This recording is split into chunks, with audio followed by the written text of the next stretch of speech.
from the other night till morning.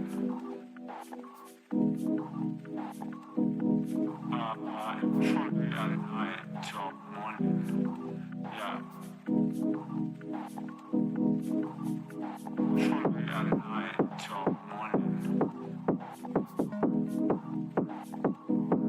From the other night till morning. Yeah.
Don't give up on me, yeah.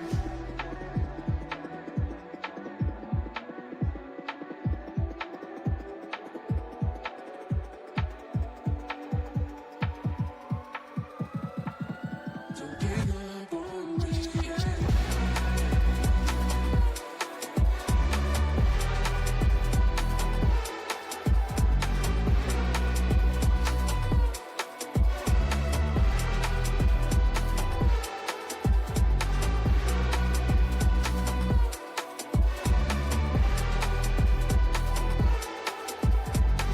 Hello and welcome back to yet another Southeast Asian monthly finals. We're here for monthly finals number 2. Last night we saw South Asia go down with the new kids on the block. What new kids? Same team, new org. It's Upcore Esports that took out South Asia, but Cthulhu, great news. They aren't just taking over South Asia, it seems. They've picked themselves up a Southeast Asian roster, and it might be one that could contest with the likes of Remnant's X-Spark. Oh yeah, absolutely. Upcore Esports SEA branch now is also well and truly online with the names like Troy and Tenma coming on board. But otherwise, look, it is going to be a pretty heated bracket today. It is exactly, and it's been building up to this moment. Of course, it isn't just this spontaneous event that we've thrown out of nowhere. No, there's been qualifiers to play through. It was double elimination, best of 3, best of 5 combination bracket with 8 teams from South Asia and Southeast Asia, then progressing to our monthly finals this weekend. And now we are here, Southeast Asia monthly finals number 2. It's single elimination, do or die. There is no safety net. We play best of 3s in the first round, the quarterfinals. So you got to be careful. That's where the biggest upsets do happen, of course. Then you get a little bit of security, a little bit of safety. It's best of 5 in the semi-finals, all the way through to the grand finals. And of course, you're earning those points. You're accumulating. You are on that road to the Brawl Cup, of course. So you want to be as high as a position as you can for each of these monthly finals. If you take out first in consecutive weeks, good chance you're going to be making to that Brawl Cup. So Cthulhu, there are teams already that are sitting primed and ready to take the top spot, but it's not just qualification they're looking for. They of course have the chance to win some money alongside it each month, $4,500. Then look, that's a great incentive, on top of the fact that you have a chance to qualify for the LCQ and Worlds as well, depending on how far you go down that road to Brawl Cup and then the Brawl Cup from beyond there. But I mean, $2,250 for first place, that's some pretty decent money all said and done.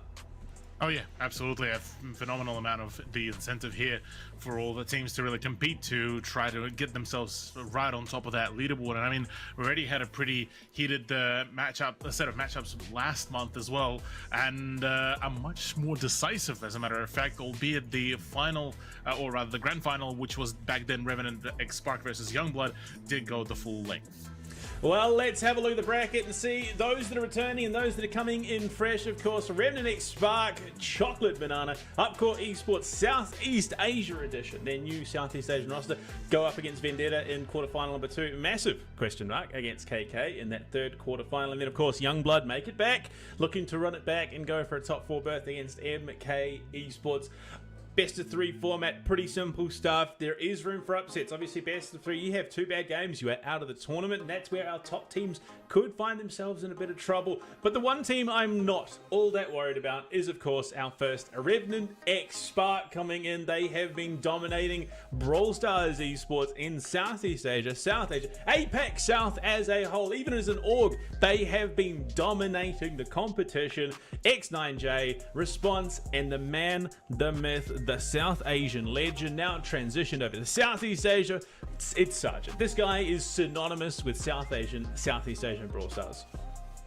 Oh yeah, this roster really managed to show us last month that they are a force to be reckoned with, undefeated going into the grand final, and they shown absolute just domination. Their opponents, however, is a little bit less of a known quantity coming into it. Chocolate Banana looking to try and maybe take an upset early on in the competition. Against a team like Revenant, you're probably a bit hard-pressed. Chocolate Banana, Darkfire Hop, and Uncle Alexa coming into it. I would imagine they're coming in with a game plan. They made it through those qualifiers, and Southeast Asia is no joke with those open qualifiers. It's such a hotly contested region. There would have been so many teams that battled through it. So Chocolate Banana, look, they've got to have at least some clue about what they're doing coming into this competition. Surely, yeah. Look, they managed to already make it this far. They may as well be able to try to at least put a fair few dents into some of the performances. But overall, look, I'm keen to see how will they really be able to play it all out, given that we do have the set amount of the maps to get us through the very first round. And look, those are promising to be quite the heated ones. Gem Fort out in the open safe zone is once again the introduction here for ourselves to get started with a Gem Fort. I mean, yesterday shown some pretty ferocious battling. Oh, absolutely. I mean, it was very, very intense in terms of that open round.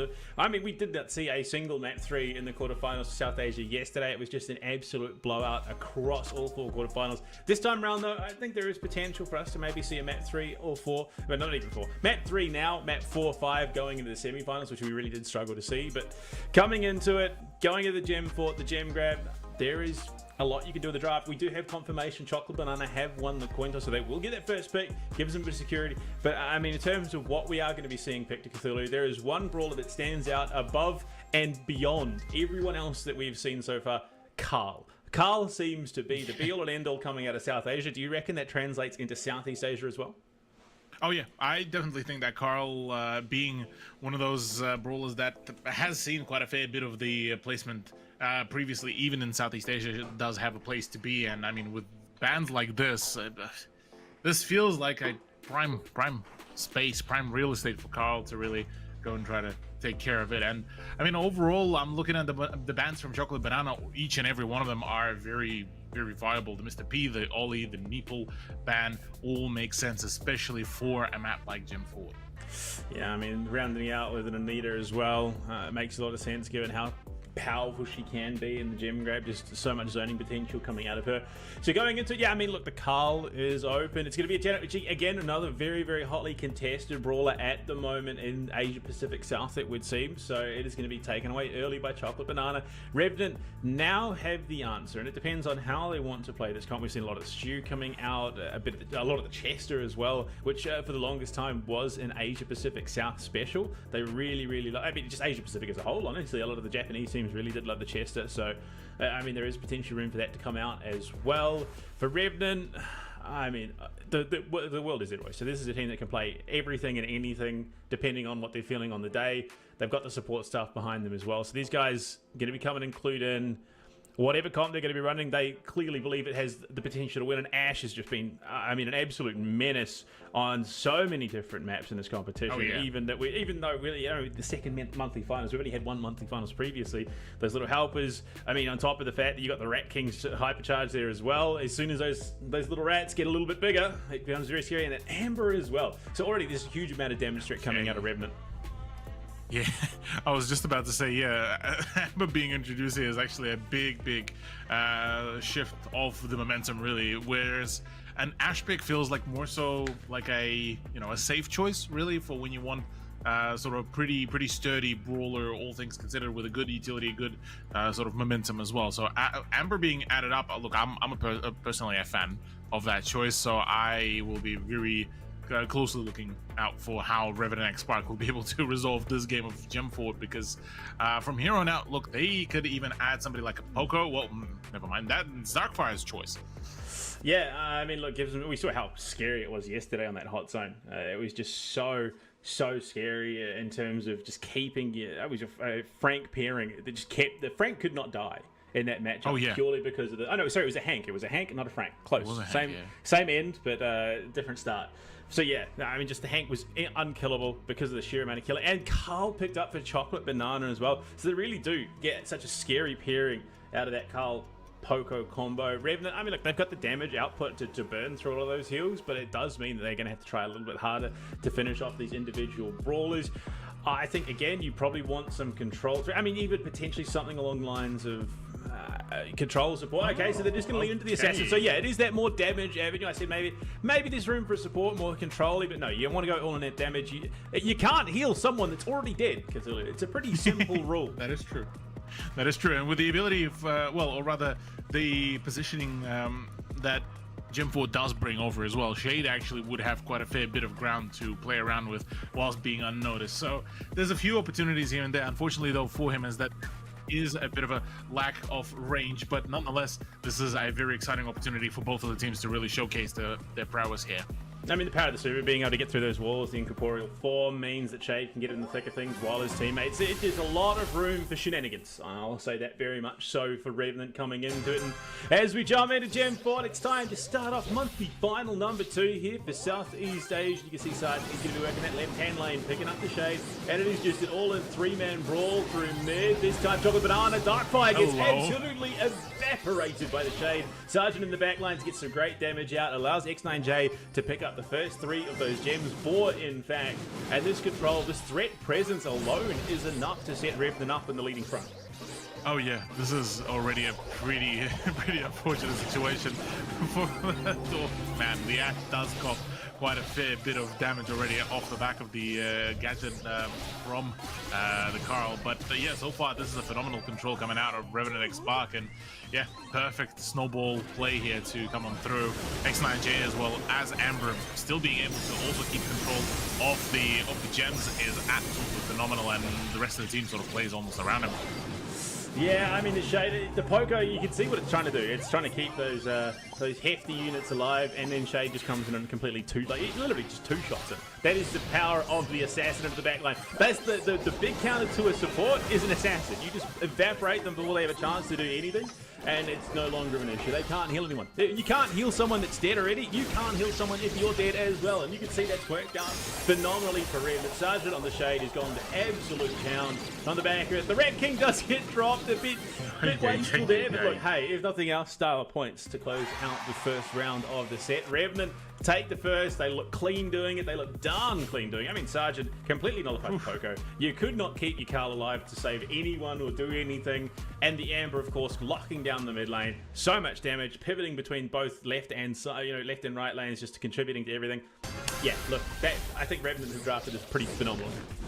Oh yeah, Revenant picked it right into their own strengths here, and all things considered, really well. The Shade is doing some absolutely disgusting amount of damage as well, which is quite unfortunate there for the whole of roster of Chocolate Banana. At least the Ash does fall, but Amber is there to keep up the pressure. Shade falls as well, and X9J, yeah, rightfully so, will need to fall back a little bit there. But all things considered, the amount of damage output that they can really bring on out here is, yep, it's right there on the screen. It is disgusting. Oh boy, there you go. The little health is paired with the Amber. And I mean, that's the one, what scares the support the most? An assassin. What scares an assassin the most? Someone who is untargetable, unfortunately. And Janet does just that. You cannot take her out if you're Sergeant. He's going to go in Corporeal, trying to catch out the Janet. Great damage. Hits the 2-shot too. Finds himself a Poco to boot. 9 gems. And Revenant, for the first time, we are seeing probably a lackluster Carl performance, which is something that we have not seen much this weekend out of South Asia. They were absolutely thriving with the Carl on board. Here in Southeast Asia, it seems they've done the counter, which is, well, don't let Poco do anything. He takes so much damage. He gets kited, and the hypercharge, the Rat King is out. Uncle Alexa does not but fall as Sergeant helps carry the team over the finish line with a couple of magnificent eliminations there. I mean, Revenant drafted that phenomenally to counter what are 2 arguably very, very strong picks at the moment. Yeah, perfectly done, honestly, from Revenant. Really looking Sergeant has half his team's kills, right? Oh yeah. Yeah, Sergeant just absolutely put his whole team on the on his back, but honestly, a phenomenal performance. I was a little bit skeptical about the choice of Shade, but man, that worked out so perfectly well in the synergy between Ash and Amber as well.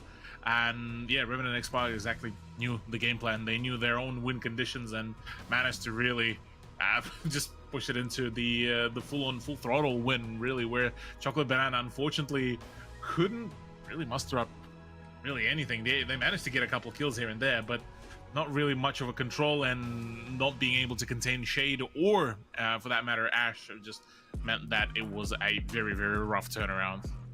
Yeah, I mean, to be fair, in a situation where you are opening the bracket going up against what is inarguably the best team in Asia Pacific South at the moment, there is still a couple of monthly finals to be played up before we lock that in for certain, but I think it's pretty inarguable right now. They are still holding that spot.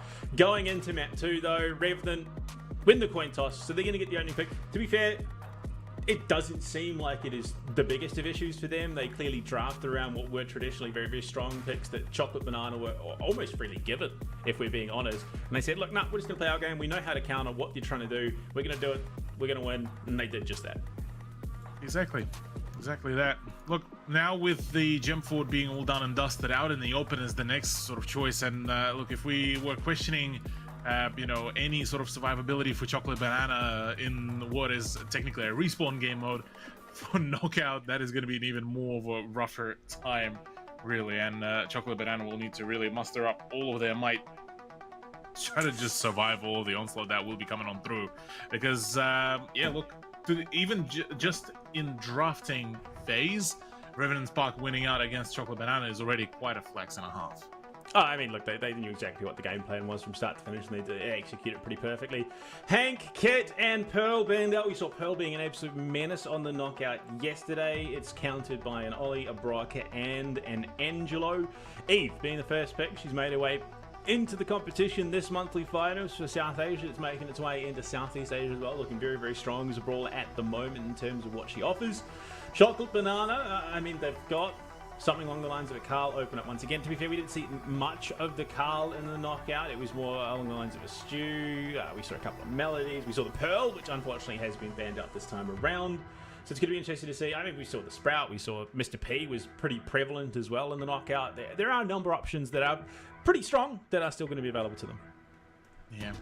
With Eve, and a Grey actually picked on out. This one is actually going to be quite a curious one. So Chocolate Banana looking to really just play fishing game really here, with a Grey looking to hook in any of the unfortunate Revenant X Spark members into the fight, and then, well, isolate that engagement in full. But the question being is, how will Revenant X Spark really be able to play it all out? One way to really play it could be maybe introduction of one of the throwers, somebody like Juju, somebody like Dynamite as well wouldn't be a bad shout. Otherwise, really playing for their own comfort. With Eve, I'm quite curious actually to see how will she be paired here. Well, I mean, they bring a Mandy to pair with the Grey, so it is about keeping distance. They've got a lot of long-range threat. They've got cat potential, and then, of course, Mandy just has the potential to microwave you in a second and explode you from the inside out. That is just how strong she is at the moment. So if you look, I say strong, if you can dodge those abilities, you're perfectly fine. You dodge attacks, you're perfectly fine, which sometimes is a bit of a struggle. We do see the Piper coming out, so it is going to be a battle of the marksmen as Mandy versus Piper. Again, whoever can dodge the best, whoever can dodge the cleanest, will likely walk away the victors here, and they pair it with an RT as well. So they've got some phenomenal front line. They've got some insane damage coming out of Revenant. Chocolate Banana, much the same. They lack a little bit in terms of the Brawl potential. And yeah, look, Chocolate Banana are going to struggle a little bit against the Eve as soon as those eggs start coming out. It's going to be a little bit harder to thread the needle and land those shots on the Brawlers, which is desperately what you want to do in their situation. So it does give them a little bit of security. So Chocolate, potentially something along in terms of frontline. Nani, okay, so yeah, they're going long distance. That is the name of the game here. And trying to be able to work around some of those destructible and indestructible walls. I think both teams have a good draft. I still lean a little bit more towards the Revenant side of things in terms of what they have drafted, though. Yeah, I'm right there with you. Revenant seeming to be coming into this very well prepared, and with the way how they've managed to handle their pacing and how aggressive they were when it was needed, they really played their cards excellently right then and there. So going against Chocolate Banana for the round number 2 out of this BO3, this feels like it will be a bit of a Hail Mary for Chocolate Banana to really bring back any sort of rounds. On the side of Revenant X Spark, they're looking pretty confident about how they brought it all over. And yeah, the Piper pick, I'm certainly very much of a fan of that one. Well, going into it, Revenant clearly have a game plan. Matt, set 1 was rather accelerated, and with a couple of wall breaks coming out, they are looking to try and do what they can to shut down this Revenant team. Chocolate Banana, and there you go. Sergeant falls early. That long-range threat of the Nani and Grey combo just connecting, forces them into a 3 versus 2. Decent damage coming back out onto Chocolate Banana, but they are just keeping their distance, keeping the gap. And I mean, in this game mode, that 2v3 can be punishing. Now it's about looking for an isolated pick, try and reduce that back to a 2v2, because that becomes workable territory. Yeah, very much so. And a few more shots to bring on out. Perfectly done. X9J is doing the work here as well, and a triple kill for him to wipe it all away. Revenant X Spark despite losing one of their brawlers in the early stages, just absolutely devastated all the possible plans there for Chocolate Banana. Sergeant is going to avoid the damage for the most part this time around. Stays alive a lot longer this time, so the Piper can start to go to work, and that will open up once again. Jumping on through, response on this RT takes a lot of punishment. He'll have to back himself off, and the super just grazes him. 300 HP in a dream, stays alive, and the regen will come out. The Grey wanted to get that gap closed, but that indestructible wall means the shot just does not connect in the way that needs to, and an explosion, a big one at that. The super coming out from Uncle Alexa. Nani doing what Nani does best, forces the 2v3, but last time Chocolate Banana were in this position, they still weren't able to close it out, but they are still getting some great damage. Super is going to be there. Coming out, Rex9J leaps back, super from response as well. Should he look to use it? You could see hypercharge attack coming out as those eggs will hatch, and suddenly they spawn running up the map more and more, jumping on in. It's one, it's two, it's traded back, so a 1v1. It's now X9J versus Darkfire. And oh, the gadget, the piano drops, and it's going to be 1-1 here in the count here. Rounds getting very, very close. Chocolate Banana coming to life here in the second set. Oh yeah, absolutely. Looking much more confident and much more comfortable in their space here, being able to really sort it all out. All things considered, Chocolate Banana are feeling pretty confident here with how they are playing out their damage. Oh my days. 29 HP remaining for Sergeant as he just managed to get out of the unfortunate position. But with Eve gone once again, Chocolate Banana may actually just be able to put a bit of a dent onto Revenant X Spark's run here.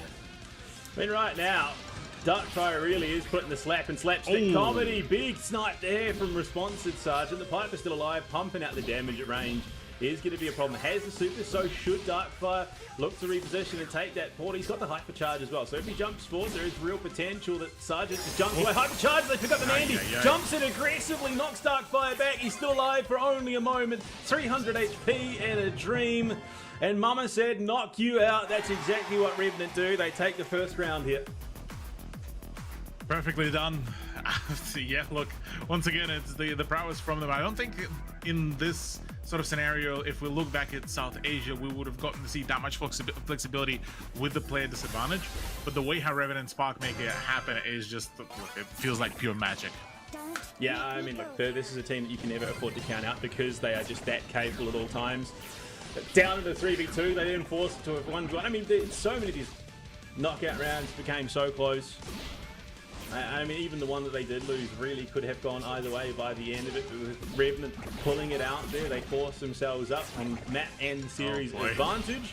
They want to start things strong here. 6 HP remaining, and now Alexa has to go up and face tank, but just threads the needle. Sergeant finds one, Response finds a second, and it is the poor Mandy in the back lines, left alone with a hope and a prayer. Has to try and avoid damage from multiple angles. The portal is not going to help, and yeah, X9J just finds the closer. Revenant, one more, and they will take this and move on to the semifinals. Whew. Absolutely dangerous ground here, I have to say, all things considered. But what a turnaround so far between the two rosters.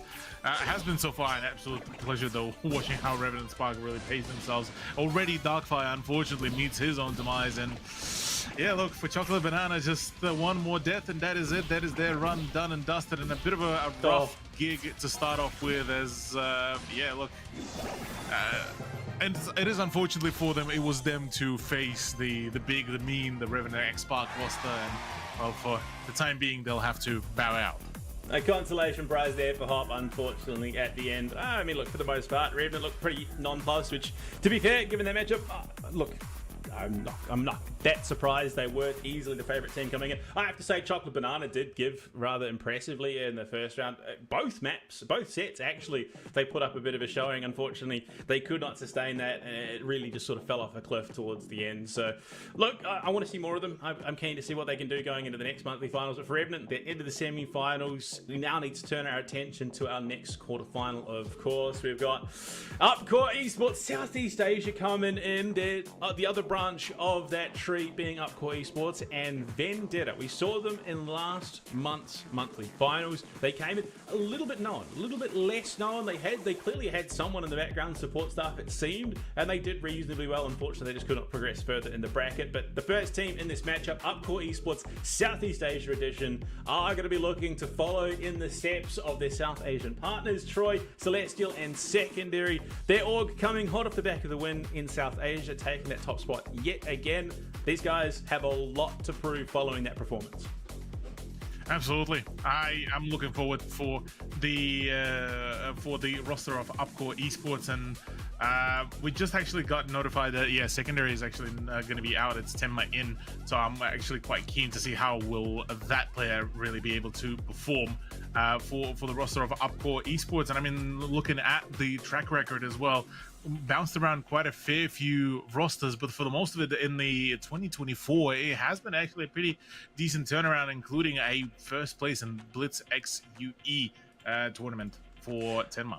I mean, he's also one of Troy's former teammates going back to the Rising Sunday, so it's not like he's totally unfamiliar with the situation. But their opponents coming in, Vendetta looking to run it back here. Kitty Liz, Luminator, and Limited. I mean, look, they surprised us. I'll be honest, they did surprise us a little bit coming into monthly finals one. This time they're coming, they've qualified yet again into the monthly finals. They're going to be looking to do the hard yards and push through further in the bracket this time around. Look, yes, to be fair, they're still going to have a bit of an uphill battle. This Upcore Esports roster is looking pretty solid. Vendetta, they came in, they had a lot to prove last monthly finals. They've got just as much to prove this time around. Absolutely. I'm glad to see that they are back, though, the Vendetta roster. They've had some, like we said, some good, promising set of games, promising opportunities. And with the support stuff, maybe now that they've managed to get at least some early beginnings, we would be able to get to see the results of now returning back to that drawing board from them. So, for all intents and purposes, I am wondering how well will they be able to do it, whether we are going to be seeing the full 3-mapper coming on out. Gem 4 is going to be a big test of momentum and consistency here from both ends. And look, I'd probably give my vote towards the Upcore Esports just solely off the back of that. So far, at least under the org, the South Asian representatives had a pretty solid run, and for the roster itself, they do have a few players that are pretty knowledgeable in terms of the overall competitive scene. The only thing is, it's best of 3. This is prime territory for upsets. If you are going to do it anywhere, it is in the best of 3 format, because one bad map can transition into a second, and you have 2 bad sets. That is it. Your game's over. Best of 5, at least you could then look to reverse sweep going into set 3 through 5. If you just bring it back together, you can pull it together. Best of 3, you just don't have that luxury. Vendetta they pick themselves up the coin toss going into set 1. So in that gem grab, in the gem 4, they are going to have the option for first pick. I mean, there is a lot that they could definitely take away from themselves, and I'm very keen to see how they look to draft into a team like Upcore Esports Southeast Asia. So it does mean that they've given a lot of priority going into the set. Certainly. Well, from here on out, most of the question now, personally for me, is what are we going to see in the drafting phase, really? Because we already got to see a pretty solidly put together roster from just our first matchup of the Revenant X Spark versus the Chocolate Banana roster. From here on, from Vendetta, I'm more so expecting the out-of-pocket picks. And looking at the band straight away, a Janet choice for Vendetta, and the Kit, Mr. P, and Meeple banned out. It's a pretty solid choice to me personally. On the side of Upcore, in terms of bans, look, the Poco ban is probably the one that would stand out for me. Oli and Meeple as well feels like, well, relatively understandable, given just even post-nerf, Oli is still a pretty solid brawler. Yeah, I mean, the Meeple obviously is a bit of a concern. Just, I would imagine Meeple's mansion has a large part to play in that. Not to mention the fact that the super allows you to shoot through objectives, through terrain, so it's kind of a cheat code, all honestly.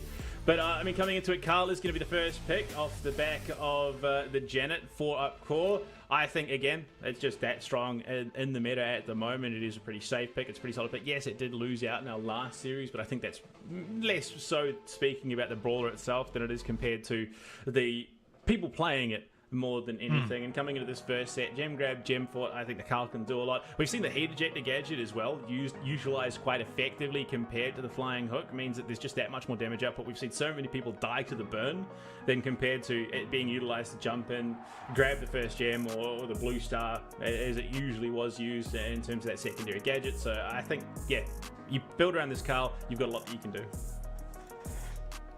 Absolutely so. Well, already certainly around the Carl build, it is indeed a Melody choice for Upcore Esports. We've seen quite a few times how powerful Melody can go for some of the swings and full-on pushes. So I am quite curious to see how that combination will really work out here. Whereas on the side of Vendetta, I'm now wondering what sort of counterplay could we see to be brought on out. Yeah, I mean, the Melody is going to allow a lot of aggression. I mean, if they do find themselves in an opportunity where an all-in collapse can happen, the Melody follows up the Carl pretty well and vice versa. So, I mean, Janet does have a bit of a bailout in terms of that super, means you can avoid it. Buzz is going to be, I mean, an alright pick. Decent engage, does burn through a lot of these brawlers quite quickly. I think you still are going to struggle if that's your primary front line, though. Vendetta are going to need something insane in terms of damage output to back the Buzz up. And Chest, okay, look, they've got decent damage. Okay. Buzz is going to have a bit of a time in terms of frontlining against the Carl and a Melody already. But for the most part, I think the Chester and Janet in the back lines are really going to be able to pump out a lot of punishment. Yeah, look, I'm right there with you. The Chester and the Janet choices are pretty solid. Range, I feel, might be a bit of a question mark, albeit we did get to see a Shade being brought out from the Revenant X Spark, and he worked out perfectly well here. Ooh, okay, that's a solid choice here to be brought on out on the side of Upcore. Yeah, I mean, look, Buster coming through negates a lot of what Buzz does as an assassin. He's one of the beefier assassins, I think, in the comp at the moment, so it does survive a little bit reasonably well. So again, huge amount of damage output coming from this this Vendetta roster. But yeah, Buster in the front lane, you've got the hypercharge, that plot armor, not to mention, I mean, even just the super as the montage is going to negate a lot of damage. You pair that with a Carl Melody on the backside. I mean, as soon as that collapse does happen from Upcore Esports, they are more than likely just going to absolutely wipe the floor with Vendetta. So Vendetta are going to have to play their positioning very, very cleanly. You can't get caught out of position because as soon as that collapse happens, it's not just the Carl that's jumping into you, it's going to be the Melody as well. The only real brawler in this comp from Vendetta that can negate a lot of that is the Janet, and that's only once that super is up and available. So I think, yeah, there's real potential for this Vendetta roster to struggle, but there you go, early damage from Limited. It's going to be a 1-for-1, so both the Buster and the Buzz do go down. Your primary melee brawlers, but Troy holding things in the mid lane, has got the gems. This Chester in the right-hand lane is going to be collapsed on off the Spore. Celestial now back up. He's going to be walking in with that montage, trying to shut things down. The jumping from Limited is great. Gets huge damage out. Troy just needs that last little tick. The Melody going to town. Tenma jumping deep into the back line. It is ultimately a 2-for-2. But those gems going to be mopped up by Troy. He spins to wins, hits the super, and gets back to safety with 6. And unfortunately for Vendetta, they walk away with nothing and follow it up with a kill as well, unfortunately. Absolutely so. Perfect so far. Ability to just regather some of the gems back on in, with Buzz continuing his own menacing run. This has been so far pretty solid turnaround. Good mobility from him as well to just evade and avoid as much of that possible damage, and a 1-for-1 trade as well from Tenma does keep things nice and steady. All whilst the countdown now begins. Unfortunately, Torpedo throw just off the mark. That means that the Buzz can't get in and follow up on a lot of that damage. Temna has the hypercharge. Troy and Celestial with the super. And there you go. Jumping onto Illuminator, forces the super out. Limited as well. Just does not have the HP without support. The full wipe about to happen as Illuminator falls just as the match ends. Upcore Esports styling on poor Vendetta right now. I mean, they absolutely just handily pushed Vendetta out of that match. Not for lack of trying. Vendetta really did try and make something happen here. I did think that the Buzz potentially could have made something happen, but no, unfortunately Upcore have other plans. They need to match their South Asian roster and try and take it for the monthly finals and take first place again. Exactly that. Oh man, that one was rough to see as well. Vendetta truly tried to throw a bit of a spanner in the works. Unfortunately, just getting wiped, and then Tenma at the end with the clown emote as well as I guess sums it all up in a very rough way, but otherwise, Upcore Esports are looking pretty potent so far, knowing how to counter and really play around their opponents, and certainly so with Buzz already coming on through. That could be a beginning for the new engagement. Yeah, I mean, look, it's still one more gem difference at the moment. Troy's just going to wait hypercharge. He's going to be there for Celestial, so the plot armor will be up. And you can see Tenma with the super ready in the wings, waiting for a flank. Limited super of his own, but it's a jump on. Chester falls, looking for more in the back lines. Janet falls down as Limited falls too. Luminator holding those gems will get back to safety, so does not give it any over. There you go, jumping on, and it's the torpedo throw, but Limited cannot find traction for it. Tenma super up and available. Troy avoids a lot of that, and the heat ejectors as well. Kitty Liz falls as he just burns away from the flaming pickaxe. Meanwhile, Celestial is just absolutely being a menace. So is Tenma. Limited trying to jump on through. Will find the pick, taking out the tail end of that pickaxe. Troy and the Carl been an absolute menace. Hypercharge jumped in. Eliminator burn. He's got 11 gems under his belt. And Upcore will start the timer. Look to walk it back. All Limited and Kitty can do is fight the scraps in the back line. They force Luminator out again. Troy finds one. Looking for a second as Luminator about to hit the ground falls. And Upcore Esports do it cleanly. A 2-0 sweep on the gem grab. Whew, man, yeah, that was a clean sweep, really. There, clean deal from Upcore Esports, doing a phenomenal work, really. And look, he's even wearing the Rising Sun jersey. Tenma's throwing props back to his old orc from the good old days. But I mean, yeah, he's absolutely putting on a clinic right now. Oh yeah, this has been a really solid turnaround for Upcore Esports SEA branch, as yeah, they managed to really keep up the distance, keep up the pressure, and good mobility on their brawlers as well. The utilization of the supercharges as well from the likes of Carl, from the likes of Melody as well, to just keep up dodging the Buzz's attempts to dive in have been absolutely clinical. And yeah, just like that, Gem Ford is all done and dusted out in the open now, being the next play. Knockout has seen actually a little bit more of a nail biter from our very first quarterfinal. So going into this one, I'm almost expecting a sort of at least similar chance for the match. Yeah, well, Upcore take the coin toss again. Going into it, they're going to have the opening pick. I think there is, again, a lot of room for them to set themselves up for a nice 2-0 sweep at this moment. Because, I mean, they're looking strong. They're looking undoubtedly strong. Vendetta, not necessarily looking worse for wear compared to last monthly finals, but definitely a bit of a cold start compared to what we were expecting them coming into monthly finals number 2. This is it though. This is their chance. If they do not take out the set here on knockout, they will fall from the tournament, unfortunately, in the first round, and it will be Upcore moving on to take on Revenant. And that is really going to be a battle to see who comes out top dog going to the grand finals. But I mean, set 2, knockout, you got to readjust if you're Vendetta. You got to reset the mentality, make sure that you're ready to go. Come in with a fresh draft and try and find something there. Certainly. Well, the next round of it is almost on the horizon here already. Straight off the bat, though, a Gene pick for Tenma certainly signals for yet another opportunity to just yoink away one of the other brawlers from Vendetta and get started nice and early on those punches as well. So there's plenty of opportunities to make things to go absolutely sideways for Vendetta straight off the rip for in favor of Upcore. I'm curious what is going to be their response here, because you could either go for just outright outrange the opposition, and well, exactly that is the case. Piper is the choice for Limited. Yeah, I mean, we're seeing Ollie, Meeple, and Kit banned from Upcore. Eve Cop in the ban, as well as Angelo and Brock. So again, a lot of long-range straight, a lot of powerhouses. And Pearl being let through in the knockout, which was so integral yesterday to success that teams found coming out into victory. I mean, means that Vendetta are already starting very strong in this draft. I mean, they've got a huge amount of damage output between a Piper at maximum range and a Pearl, just stacking up that overheat. And from there, just completely melting anyone silly enough or careless enough to walk into his line of sight. And so you're going to have to be very on point with positioning. Upcore, I mean, they've got the genes, so they've got the catch potential, they've got the long range, they've got a little bit of sustain depending on what star power we do see this gene bring out with the magic puffs along those lines.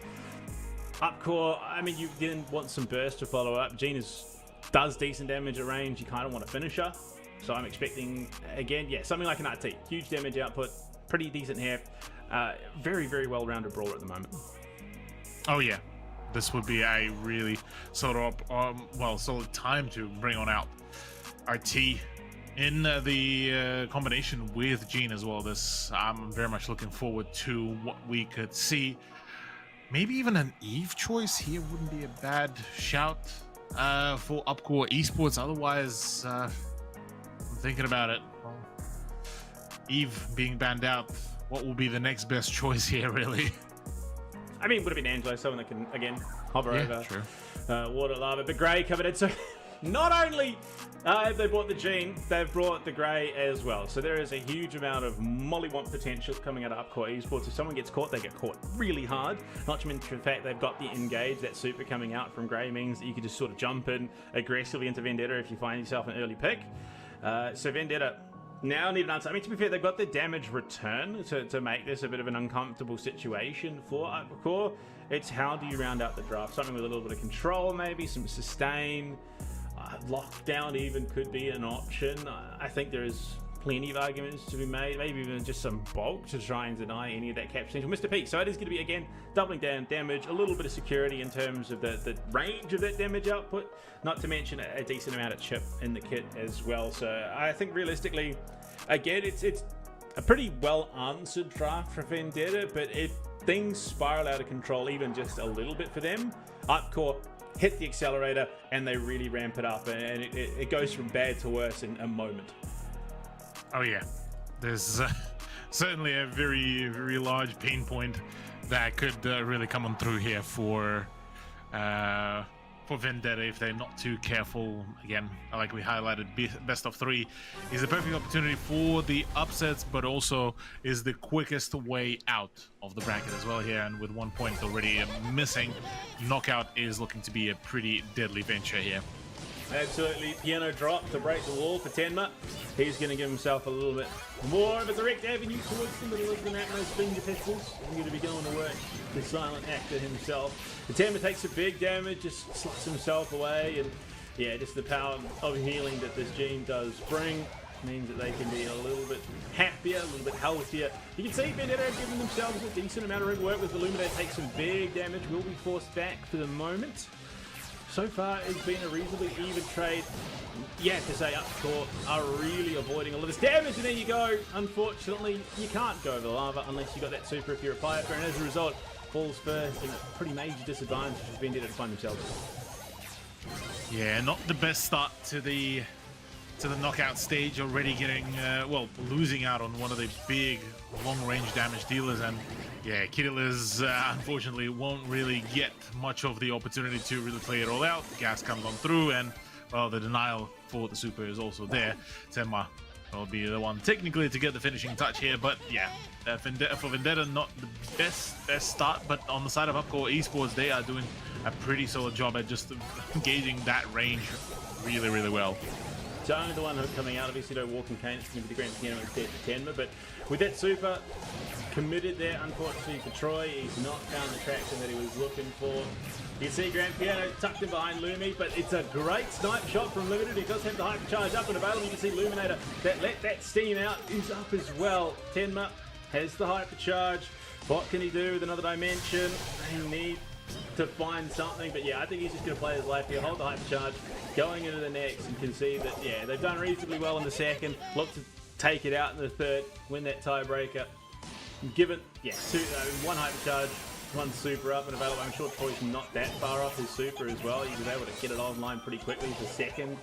So just wait, bide that time, use that utility, and absolutely look to obliterate the notes. Unfortunately, the Piper that falls first, they jump on in. That another dimension coming out from Tenma allows it to aggressively reposition, looking for the shots in. And with no Piper, that is such a massive part of your damage threat off the board. You are going to struggle to find your avenue back into it. There you go, Luminator falls in the back line, jumping in with the doors, and they finish it off. Take themselves the first round of the knockout, and Upcore primed and ready. 2 more wins, and they are into that semi-final. Yeah, just like that, a pretty convincing victory here from Upcore Esports. Really didn't really leave much for Vendetta to to play around with, and in terms of the ground control, it's been a bit of a just a kerfuffle really from the Vendetta side. One would hope to see that maybe they could bring something back next time if should they qualify for the next month's finals, but man, this has been a very rough turnaround here for them. Unfortunately, the biggest lessons are usually forged in the greatest of pain, so you got to learn the hard way. They will clear that wall. Piper drops the super just to give an avenue out, because last time, unfortunately, Limited was caught not being able to go over the lava, didn't have the super available, so they just opt to break that wall, give themselves a little bit better of an avenue out. You see Tenma aggressively does have the super up and available. If they see the opportunity, if they want to pull that trigger, he can jump into the back line and get very aggressive. And look, you've got the angles behind those walls. There is no security, there is no safety for Vendetta right now. Somehow, they're just given the avenue. What a hook onto Kitty Liz, and the Gene does exactly what the Gene does best, but an answer back as they do find the trade to 2 for 2 at the moment. Unfortunately, Super's up 4 up core. There you go, Tenma jumps in, finds both of them, gets his hypercharge up and ready to go into the next as well. Nicely done so far. Up court, Esports gonna be, well, trying to find what will be the correction for the play, given that Vendetta were the ones to actually find themselves a pretty solid beginning here for this very round. Limited trying to cross on over.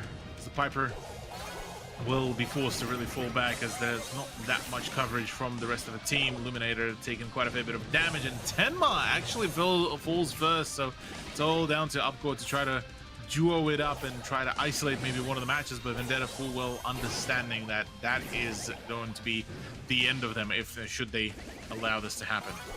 The power of a Piper at maximum range. That is the last place you want to be when a Piper is on the board, because that hurts all the more. And right now, back into the gas. I think Upcore are just going to cop it. Yeah, they don't want to give away too much in terms of hypercharge. In terms of super, they deny a super away from Lumi, and I believe, yeah, Limited was not able to get the hypercharge up and available, but 2 supers and a hyper up and available for Upcore. They are going to be able to pull that trigger very aggressively at a moment's notice. If they get a hook onto one, this is pretty much all but over, and you can see Grand Piano is going to be dropped. There's a bit of a slow fall, so it does take a moment for them to get up and available. There's Hotel Helpers as well, stuck from behind that wall. Great little snipe from Celestial to clear them out. Big damage onto Limited, onto that Piper. They're just waiting, biding their time, waiting for the avenue in to try and make something happen. And there you go, hypercharge up on the Gene. They've dropped the piano once again to give them that avenue to walk on up. They do have the other dimension to work with as well. They pull that trigger, jump to the back lines. You've got Luminator, who is isolated at the moment. There you go. Tenma pulls that trigger, looking for the shots on. They get the pick as well. Kitty Liz hit by the hook from Troy. No. And that is a massive opening. Limited the last alive into 3. And unfortunately for Vendetta, it is a death knell. Tucked in behind the wall. Finished off by Celestial. Up core. Finishing the Southeast Asian bracket with style, looking to mirror what their South Asian team was able to achieve last night. Absolute finesse coming on through here from Upcore Esports, and yeah, for Vendetta, that is in another GG. Well, back to the drawing board. There you go, and quite an unfortunate turnaround, I have to say, because once again, they had a decent understanding, they had a decent sort of idea as to what to do, but unfortunately for them, just nothing really came off it, and well, we get ourselves a very strong first semi-final on our hand. One that I almost feel a bit sad, given that I almost wish that this would have been sort of the grand final, or maybe this would be a preview for the grand final as well.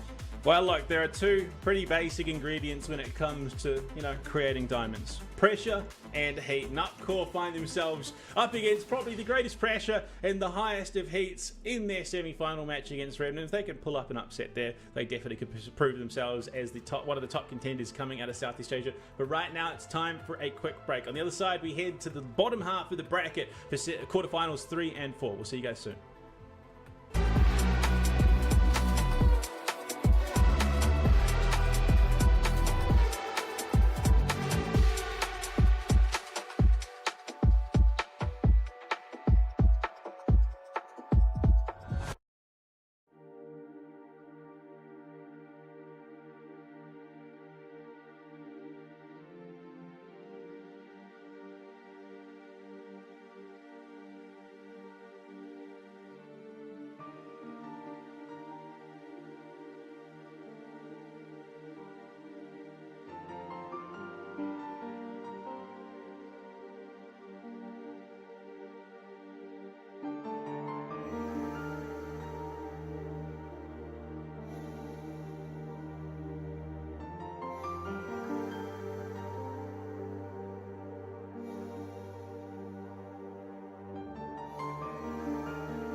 Heading to the lower half of the bracket for Southeast Asia Monthly Finals 2, and it is already brewing to be an epic semi-final run. You can see Revenant X Spark and Upcore Esports Southeast Asia already primed and ready to face off against each other for the first time here in Monthly Finals 2. Of course, it'll be the only time because unfortunately one of those teams will have to go home. But down to the lower half of the bracket, Massive, question mark, and KK take each other on in the third quarterfinal of the evening, of course. So getting into these two teams, Lucky, K-Brawl, and Ragebait Cthulhu coming into it. It is time to introduce the world to our Asia Pacific Oceanic representatives coming out of Massive, question mark. Indeed. Yeah, look, they had a pretty decent startup last run on the side of Massive. They actually managed to get the better of what back then was Penguins as well. Another Oceanic roster that managed to really push on through, and after that they fell to Revenant X Spark in a very spectacular fashion. So look, it is a roster that can still put a fair bit of damage, but now in terms of their opponents though, well, it's a whole new different lineup of the OC representatives.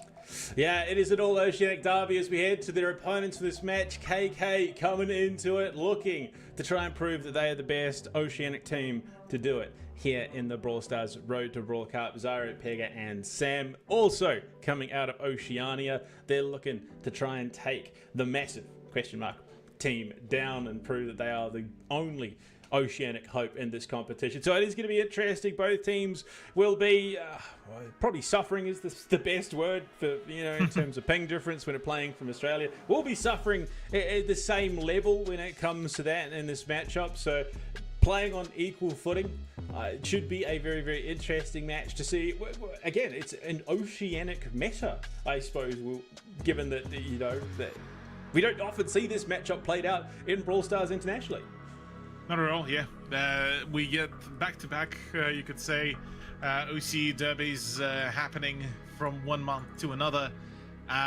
Look, I'm quite keen to see how this will really work out, because last time we got to watch an OC derby, it was a pretty different in comparison to what ACA and South Asia has been bringing on out. So there's great opportunities for us to see some maybe more out of meta picks, or potentially just back to the usual sort of lineup to build up around Carl, build up around Ash, and basically see who can just out-tap one another.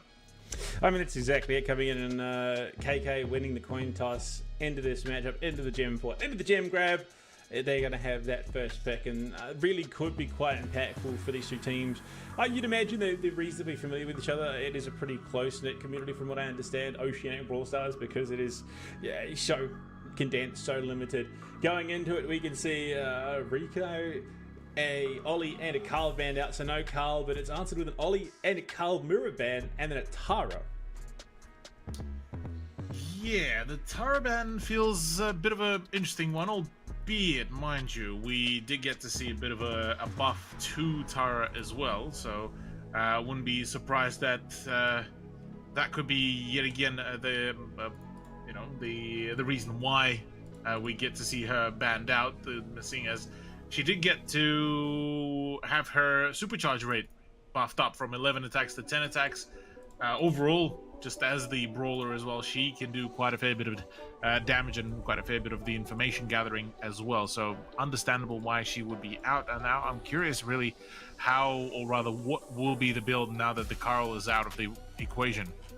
Yeah, I mean, from there, Ash really has sort of been a bit of a staple of the gem grab, has been looking very, very strong. I mean, we've seen Chester being pretty impactful. It's going to be a Juju locked in for Massive, and a Chester as well to boot. So they do get two pretty powerful brawlers in that sense. Yes, again, look, Juju did cop a bit of love from that ban hammer, but no, not ban hammer, nerf hammer rather, but it's not the be all and end all. That is true. That is true, yeah. Not the be-all, end-all. Is still fairly potent brawler. It's just more so to put her a little bit more in line with the rest of the brawlers, really. So right now, there's good chances, good opportunities to really put on a pretty substantially good turnaround here for Massive. I would probably put them as the favorites going into this sort of matchup, but I suppose we'll have to wait and see how this match will really pan out.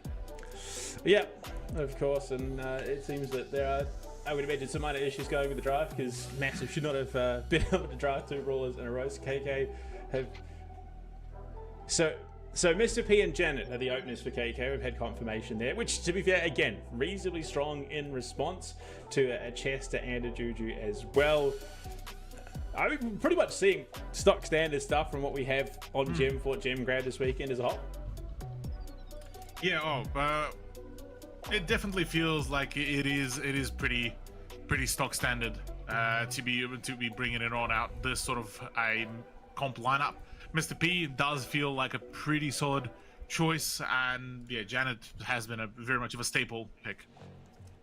Yeah, so we do know for the majority of the situation what's going on, but yeah, Chester, Hank, Juju playing around the walls on Gem Grab, Mr. P and a Janet.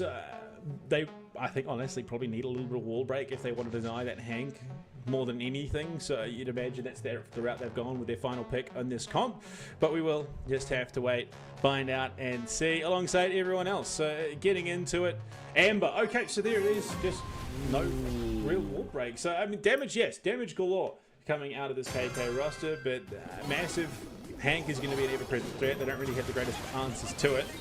So we'll see. There you go, already jumping on in. Larky on the Hank, tucks in, takes so much damage, and well, I suppose you don't need wall break when you've got a Mr. P who just dunks it on his head over the wall. Yeah, no, absolutely.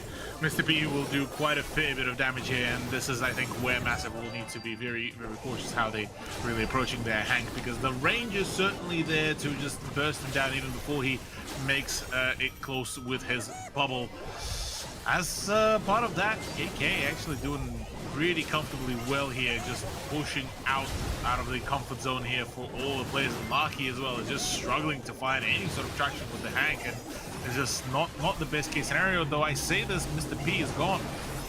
Yeah, in the back line does find the pick, but he's traded out by Pega on that Mr. P on spawn. You can see Sam is being bullied here a little bit on this Janet. The Juju into the back line, looking for punishment, but Chester drops the super, tries to create some space. It is an 8-2 Gem lead now, though, in favour of this KK roster. If they can regain mid-control, they could definitely look to push that even further. Lark falls, and now they regain some positioning. Sam's going to walk on, pick those gems up and start the countdown time. It definitely doesn't feel like Massive have the answer to this at the moment, so it might be a concession of this opening round of their set. Look to push for a second and maybe even a third, look to reverse sweep out the Gem court. At the moment, the 6 seconds remaining, Sam takes the skies, the Janet means untargetable with 2 seconds to go. There is no way to finish her off. And KK will take the opening round of the set very, very comfortably, all said and done. Yeah, really convincing turnaround here for KK. They really just kept up a pretty consistent pressure. They've shown that they're not afraid of the Hank, and they've shown that they are able to just completely shut it all down, really. No, not much of a ground has been given to Massive, and I think this is a really good solution here. Just the fact that Hank gets shut down doesn't really get given too much of the ground, and that damage output consistently has been really, really solid between Janet and Amber. Yeah, I mean, the Mr. P Amber combo, burning him down so low by the time he gets to touching to that corner, and Mr. P just finishing it over the top of that wall, means there is no safety, no security whatsoever. Lark can do very, very little to find that traction. You can see just big damage out on the Rage Bait. Pega gets popped by the Hank, but is that going to be enough? They do get the gems. K is going to be holding him for the moment. Sam jumps in on over with that super. Is just going to be able to duck out of the range of damage from Lark there. If he popped it maybe a second earlier, might have been able to make something happen. The drop the base comes out, zoning out K as well. So as it stands, it is a decent enough recoup for KK, but can they get that lead back in favour? Well, the lead certainly can be regained here, but it is going to be quite difficult. I feel Massive have a really good upper hand here over KK and managing to really shut down the control over the middle. But I say that Zyra is able to really flank it all back. So maybe, just maybe, we do get to see a little bit more of a return to form. But I say that 9th gem has been already captured, and Larky and the team have managed to get the countdown started. Pega does fall as well, and all of a sudden, it's all not looking particularly too great. Both of the brawlers of Massive are very much far away, and in the Hail Mary play from Janet, Sam just cannot do anything. Yeah, unfortunately, the Hank rather, not the Frank. Frank probably would have done much the same, but Hank, yeah, providing that front line, providing him the security, denying them the access to those gem carriers for this Massive team. They played a lot cleaner that time around, so going into it, I mean, KK right the ship. Massive right the ship. KK now put under the pump a little bit. They started strong, and it might just slip away from them here on the gem fort. Massive, if they can keep that momentum, if they can keep that progression, you keep Lark alive, give him that avenue into access this KK roster. Yes, the Mr. T and Amber are going to be putting the hurt on, but if you could avoid a lot of that damage, just try and sneak your way out. Unfortunately, he's taking a little bit of punishment again. He's got 1,000 HP and a dream, just survives. Can't get the regen off, down to 200, and Pagan will be given access to the back lines, and Rageback does win that fight in the end, but so low as a result of it. It has given the space for Massive though to get a 3-gem lead. Exactly that. Massive really living up to their name and getting a massive hit start as well right off the rip. It's going to be quite a very painful lesson for KK about, well, how to really play Brawl Stars. It feels 7 gems to 0 already, and that momentum has been completely nullified. We do finally see a few trades on now, but unfortunately no follow-up. K-Brawl does get to stick around for a bit more longer and keep all the gems for the Massive roster, whilst continuing to output the damage, which is quite an interesting case here. But Chester so far is doing absolute work here, and the Juju as well on Sam is just, yeah, that is the salt on the wound. I mean, Sam just walks into it there, unfortunately, and Janet down. Zyro gets control over mid.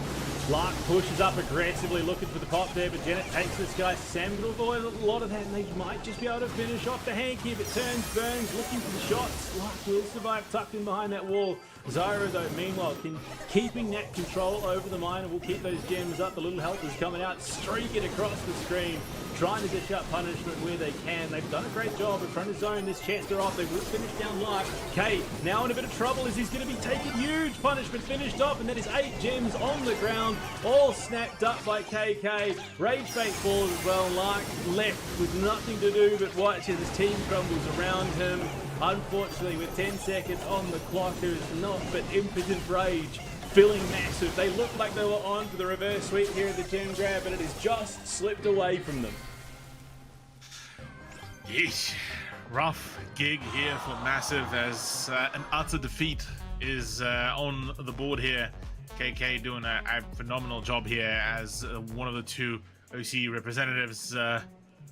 For Larky and Co, though, well, back to trying to figure out what's the absolute goal here, because this is the first time they've been put into that very unfortunate situation where they 1 point down, 1 more to go, and look, if knockout slips away from them the same way how just gem grab just did, that's an upsetting turnaround for them, but a very fortunate for KK as we will have yet another OC representative, arguably in a much more fortunate position as the after that whoever wins this matchup will get to face the winners of Youngblood versus MK Esports.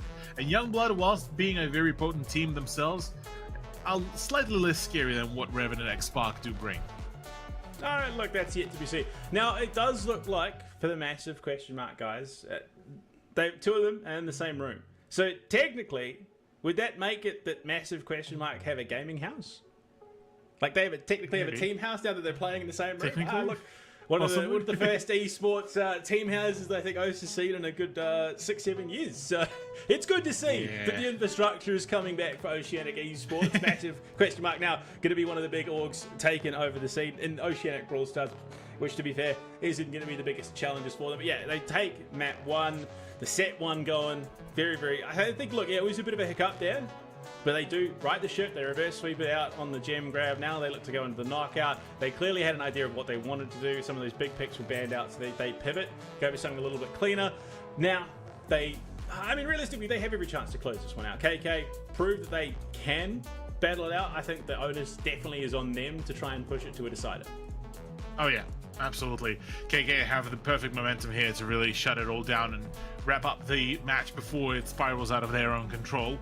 On the side of Massive, this is a good opportunity, or well, the only opportunity really to bring a comeback, to revert sweep it all back.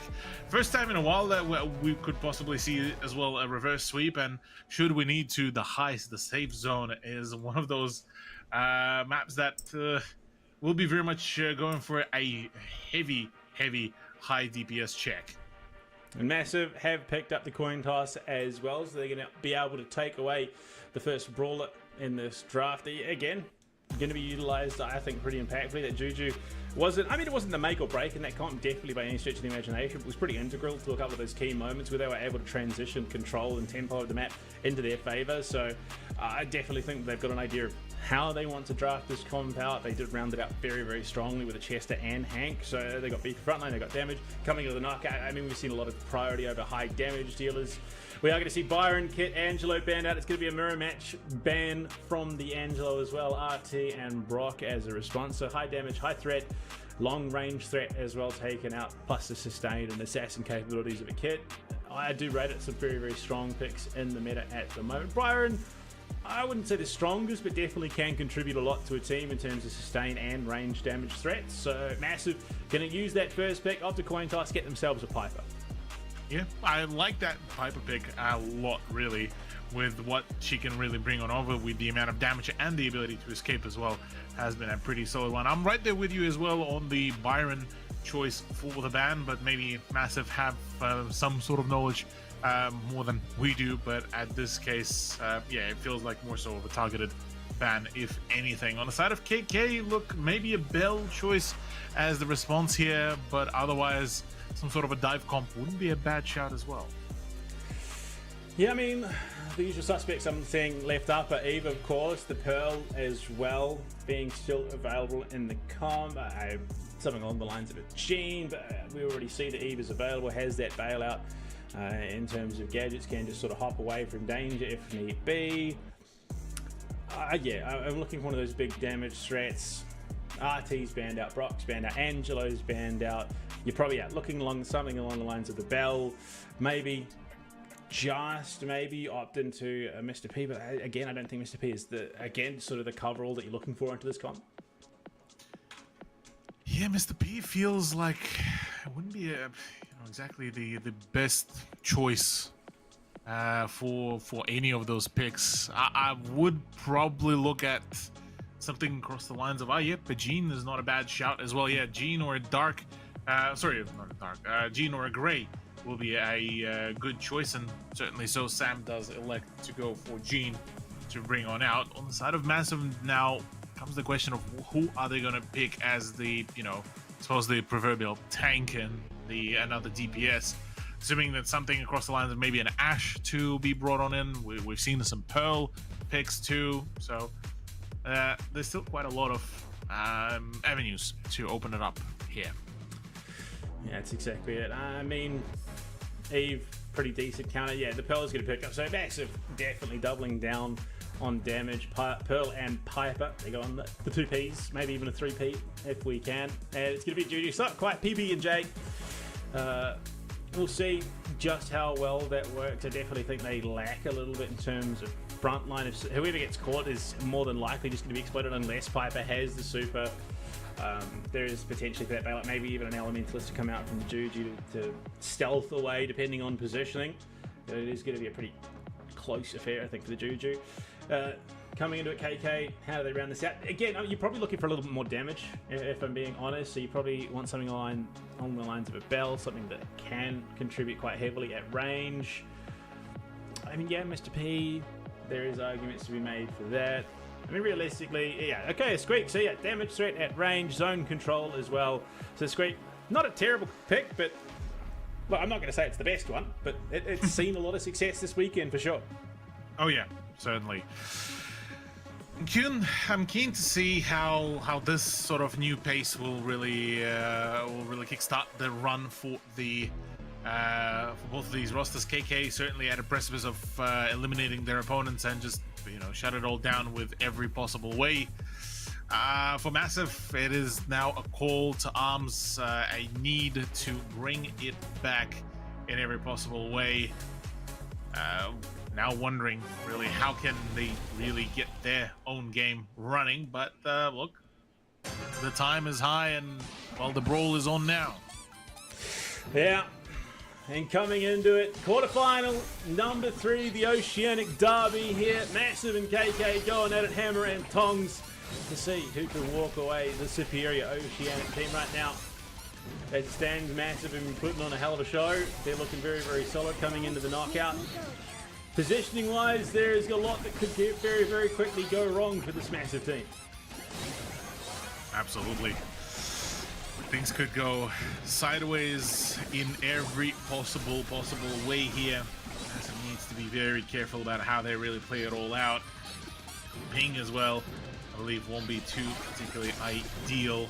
Juju as well starting to throw out a few of the shots here too. So for KK, they need to be a bit more cautious. It's interesting to see that Massive has been able to take a pretty good control of the middle and actually isolate the bushes out on the top as well. And a lot of damage is coming into now the KK players. Massive needs to be very cautious about how they play out their game, but Pega is the one to get the better of Rage Bait.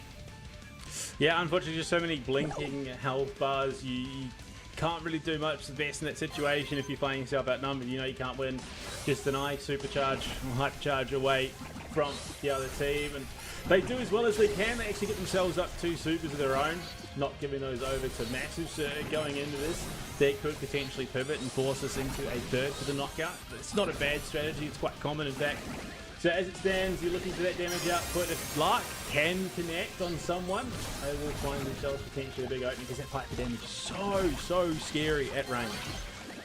Oh yeah, this is a potent pick of Piper, and yeah, straight off the bat, Rage Bait is the one to get the better of Sam as well. This is not a good situation here for KK, as knockout is just absolutely a painful point.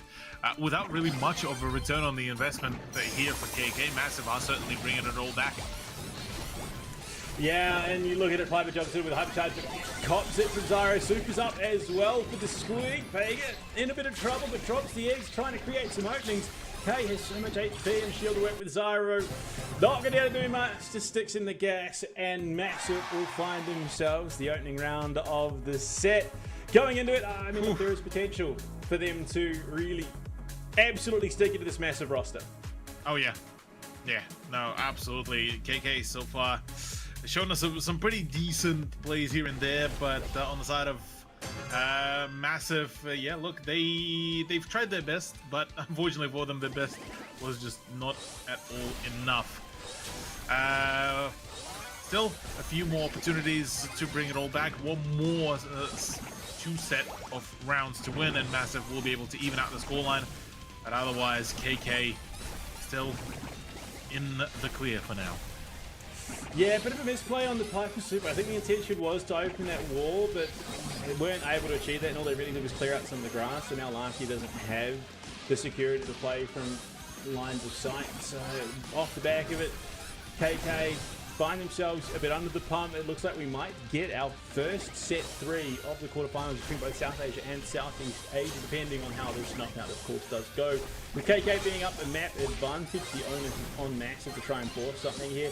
Pega takes some big damage from the Piper. Super is up and available once again, but you can see Eve has just been an ever-present menace on this map, being able to do so much. And Lark just jumps straight into the gas. They find themselves a follow-up, but it's K just left alone in the face of 3. KK with a heck of a start. One heck of a start indeed. Perfect beginning here for themselves to try to bring it all back. Maybe a bit of a cheeky reverse sweep, as well as they are currently 1 round down in the knockout. So maybe, just maybe, they will be able to bring it all back. But yeah, Piper has been very much of a pain point, and Larky once again just showing why that brawler is such a painful one to deal with. Larky playing the psychological warfare, throws himself in the bin in that last one. Now comes out, finds an opening pick onto the Eve in the second. A big damage trick, no longer having that baby boom with generations to really throw bodies in and deny a lot of that single target damage is going to be a bit of a problem. We'll have to see how KK can adapt and look to bring this one back. Super's up for the Squeak and the Jeet. A good pull here. Could definitely bring it back to KK and put them in a position to take it and force the decider here on the knockup. But there you go. Again, Lark a little bit off the mark with the super there. They're just going to walk into the gas. Yeah, they just don't want to deny any further supers. They know full well they can just take it here in the decider. Understandably as well. Just not wanting to give any sort of utility either to the opponents. KK electing to do such play, but yeah, the key point here is going to be that Piper, and the fact that KK allowing as well for that Piper to keep on the focus fire on one isolated case is certainly a problem and a half, but maybe we'll get to see a little bit more of a condition. A much ballsier play as well from Larky as he's realizing the shortcomings of his opponents and nearly being able to catch off guard quite a number of the players. Yeah, but I mean, realistically, how much longer, well, how much more success can be found off the back of relying on gadgets as a Piper? You kind of want to be hitting those shots outright for maximum damage threat. So it stands, he's a little bit off the mark there. He connects to Zyro, though, it reduces him to half health. The Squeak bleeding just a little bit. Tega does drop the hypercharge. The generation's coming out. Rage Bait in a bit of trouble. He's taking so much damage from the baby boom. And there you go, hypercharge out from Larky. He needs to find some avenue in, but Rage Bait's down. It's K and Lark. Now it's just K. And KK are about to do it here. They're going to force us to a deciding round on the knockout, out in the open. We're going to go to the very, very end. Oh, the man. bitter end, massive. Only have one more chance to stay in the tournament. Yeah, this is a rough turnaround here for Massive if they do end up losing out this momentum here as well. They started off in such a perfect way here on the knockout, and one round away now from being eliminated out of the whole run would be a difficult thing to really feel. So yeah, for KK, they are looking to really put a dent here, but the one thing that is now a question being is them struggling on a knockout. Is that a question more so that Massive are being able to match the pace here, whether it's more so their own shortcomings on a few of the occasions? Juju already dishing out a lot of damage to Sam, few more and that is it. With Zyro gone, Massive are looking to put a very swift beginning to what could be the end for KK's knockout game. Yeah, there's definitely a lot of min-maxing going on right now, and they will find Pega as well. Massive find themselves a start, if nothing else. They're looking to try and take us to that heist, go to a set 3 here, but I mean, KK have a good platform. They've got some good brawlers to work around here. K and Nike, they need to do a lot. Again, like relying heavily on the gadgets rather than just outright attacking to get those shots to connect. Exactly that already. Few bits of damage shown coming on through. Massive looking to keep on contesting fairly early. Rage Bait has actually taken a fair bit of damage here to come out from Pega. And as it stands off, just as I say that, Lucky was just completely eliminated. K-Brawl is gone. It's all down to Rage Bait. The dive was unsuccessful from Massive, and KK are yet about to score themselves one more round in their favor. I mean, the power of the Gene Hook just completely sucking K into the thick of it. And yeah, tied up. It is going to the decider of the deciding round here on Knockout to see who takes this second set, whether it's KK to close it out and book a semi-final spot, or if Massive question mark, put the question mark in their own team name and potentially take us to a decider on the set 3. Right now, though, as it stands, both teams very, very passive, slow, sitting way back. The Gene just outranging a little bit here. You can see the wall breaks coming through as well. So, just biding their time. Biding their time indeed. Panda here for some sort of a closure, some sort of an answer. For Massive, it is one round to win to keep themselves in a running. For KK, it's one round to win and to close this whole matchup out and start scoring themselves some money as well to top it all off, which will be a pretty solid incentive here. Juju scoring out a couple of hits on 2 of the brawlers, and Sam one more shot away from death, and that is not it. That is not what you want to see. KK all falling apart. It's all a forfeit of the round. We do go the full length of the BO3. Yeah, I mean, for the first time, we are going to see set 3 here at Monthly Finals 2 for Asia Pacific South. So, we'll see. Massive, they had to battle. They were definitely in the trenches a little bit there, trying to bring it back, and they do just that after a phenomenal opening set from KK. Now, the question is, which team has the stamina to take us to that victory in set 3 and push towards the semi-finals, because both teams definitely have a claim towards it. Oh yeah, Safe Zone Heist as well is one of those maps that does allow for quite a fair bit of the those damage checks as well. Still a fair bit of the cover on top of that as well. So yeah, this is going to be a very much of a nail biter of a map to see. I believe this is actually going to be the first time that we get to see out of that map ban pool the third map to actually come on through. So that is actually going to be quite a curious case, especially for our OCE special here in the SEA monthly finals. So I'm keen to find out how that part will really go, because if we're looking at it from the perspective of Massive, they have been shown that they can bleed, that they are a team that can certainly have their own drawbacks here. In terms of the KK roster, they've managed to nab themselves a really good momentum. Yeah, I mean, you look at it, Oceania, really the only region that would sort of give us this opportunity to go for a full 3 map, but they want to showcase exactly what they're capable of. Going into unknown territory, yeah, we didn't see it at all yesterday for South Asia. It was clean 2-0 sweeps across the board. Now we're finally getting to see it in Southeast Asia, and 2 embattled teams battling for that qualification spot into the semi-finals, and from there, really the world sort of opens up for them. And I mean, realistically, again, like I said, both teams sort of have a claim to victory here. Massive proved that they can hang, so did KK, but coming into it, only one of these 2 teams can walk out as the superior oceanic entity, of course. Coming into the Heist as well, it does play a little bit differently to other game modes. You're looking for something that can do sustained damage onto those safes. Probably looking towards something more burn. We get to see the Carl again, unless it's banned out, which has been pretty prolific this weekend. So I'm very keen to see what the game plan is as a whole. Oh yeah, I'm right there with you. Carl, yeah, would almost feel like it's a throw if he's not being picked, in my opinion, given just how potent he can be in his own way. I would imagine as well some sort of an Amber pick as well to bring on in. So yeah, a fair bit of the damage check to coming through. Maybe even a Brock to sort of pick. Long range distance here could potentially be king. Yeah, absolutely. So I'm intrigued to see what the game plan is, how they look to establish themselves in it. I mean, in the grand scheme, I mean, there is, again, a lot of flexibility given that it is 2 oceanic teams and they don't necessarily have to hard stick to the meta that has been established by Asia Pacific as a whole. But again, in terms of things, you kind of have formula that works. Why, you know, go elsewhere? Going elsewhere is certainly one of the ways to quite call it, but yeah, in we go for the ban phase. Interesting sets of bans here to come on through Panda. Yeah, I mean, look, seeing the melody, okay, yeah, no, this is very, very intriguing. I do rate it in all honesty. The Colette is a bit of a problem, does it? You know, HP damage. So yeah, the Chuck as well, Juju, Carl, and Piper following it up. So for the most part, yeah, a little bit of a deviation from what we've seen traditionally.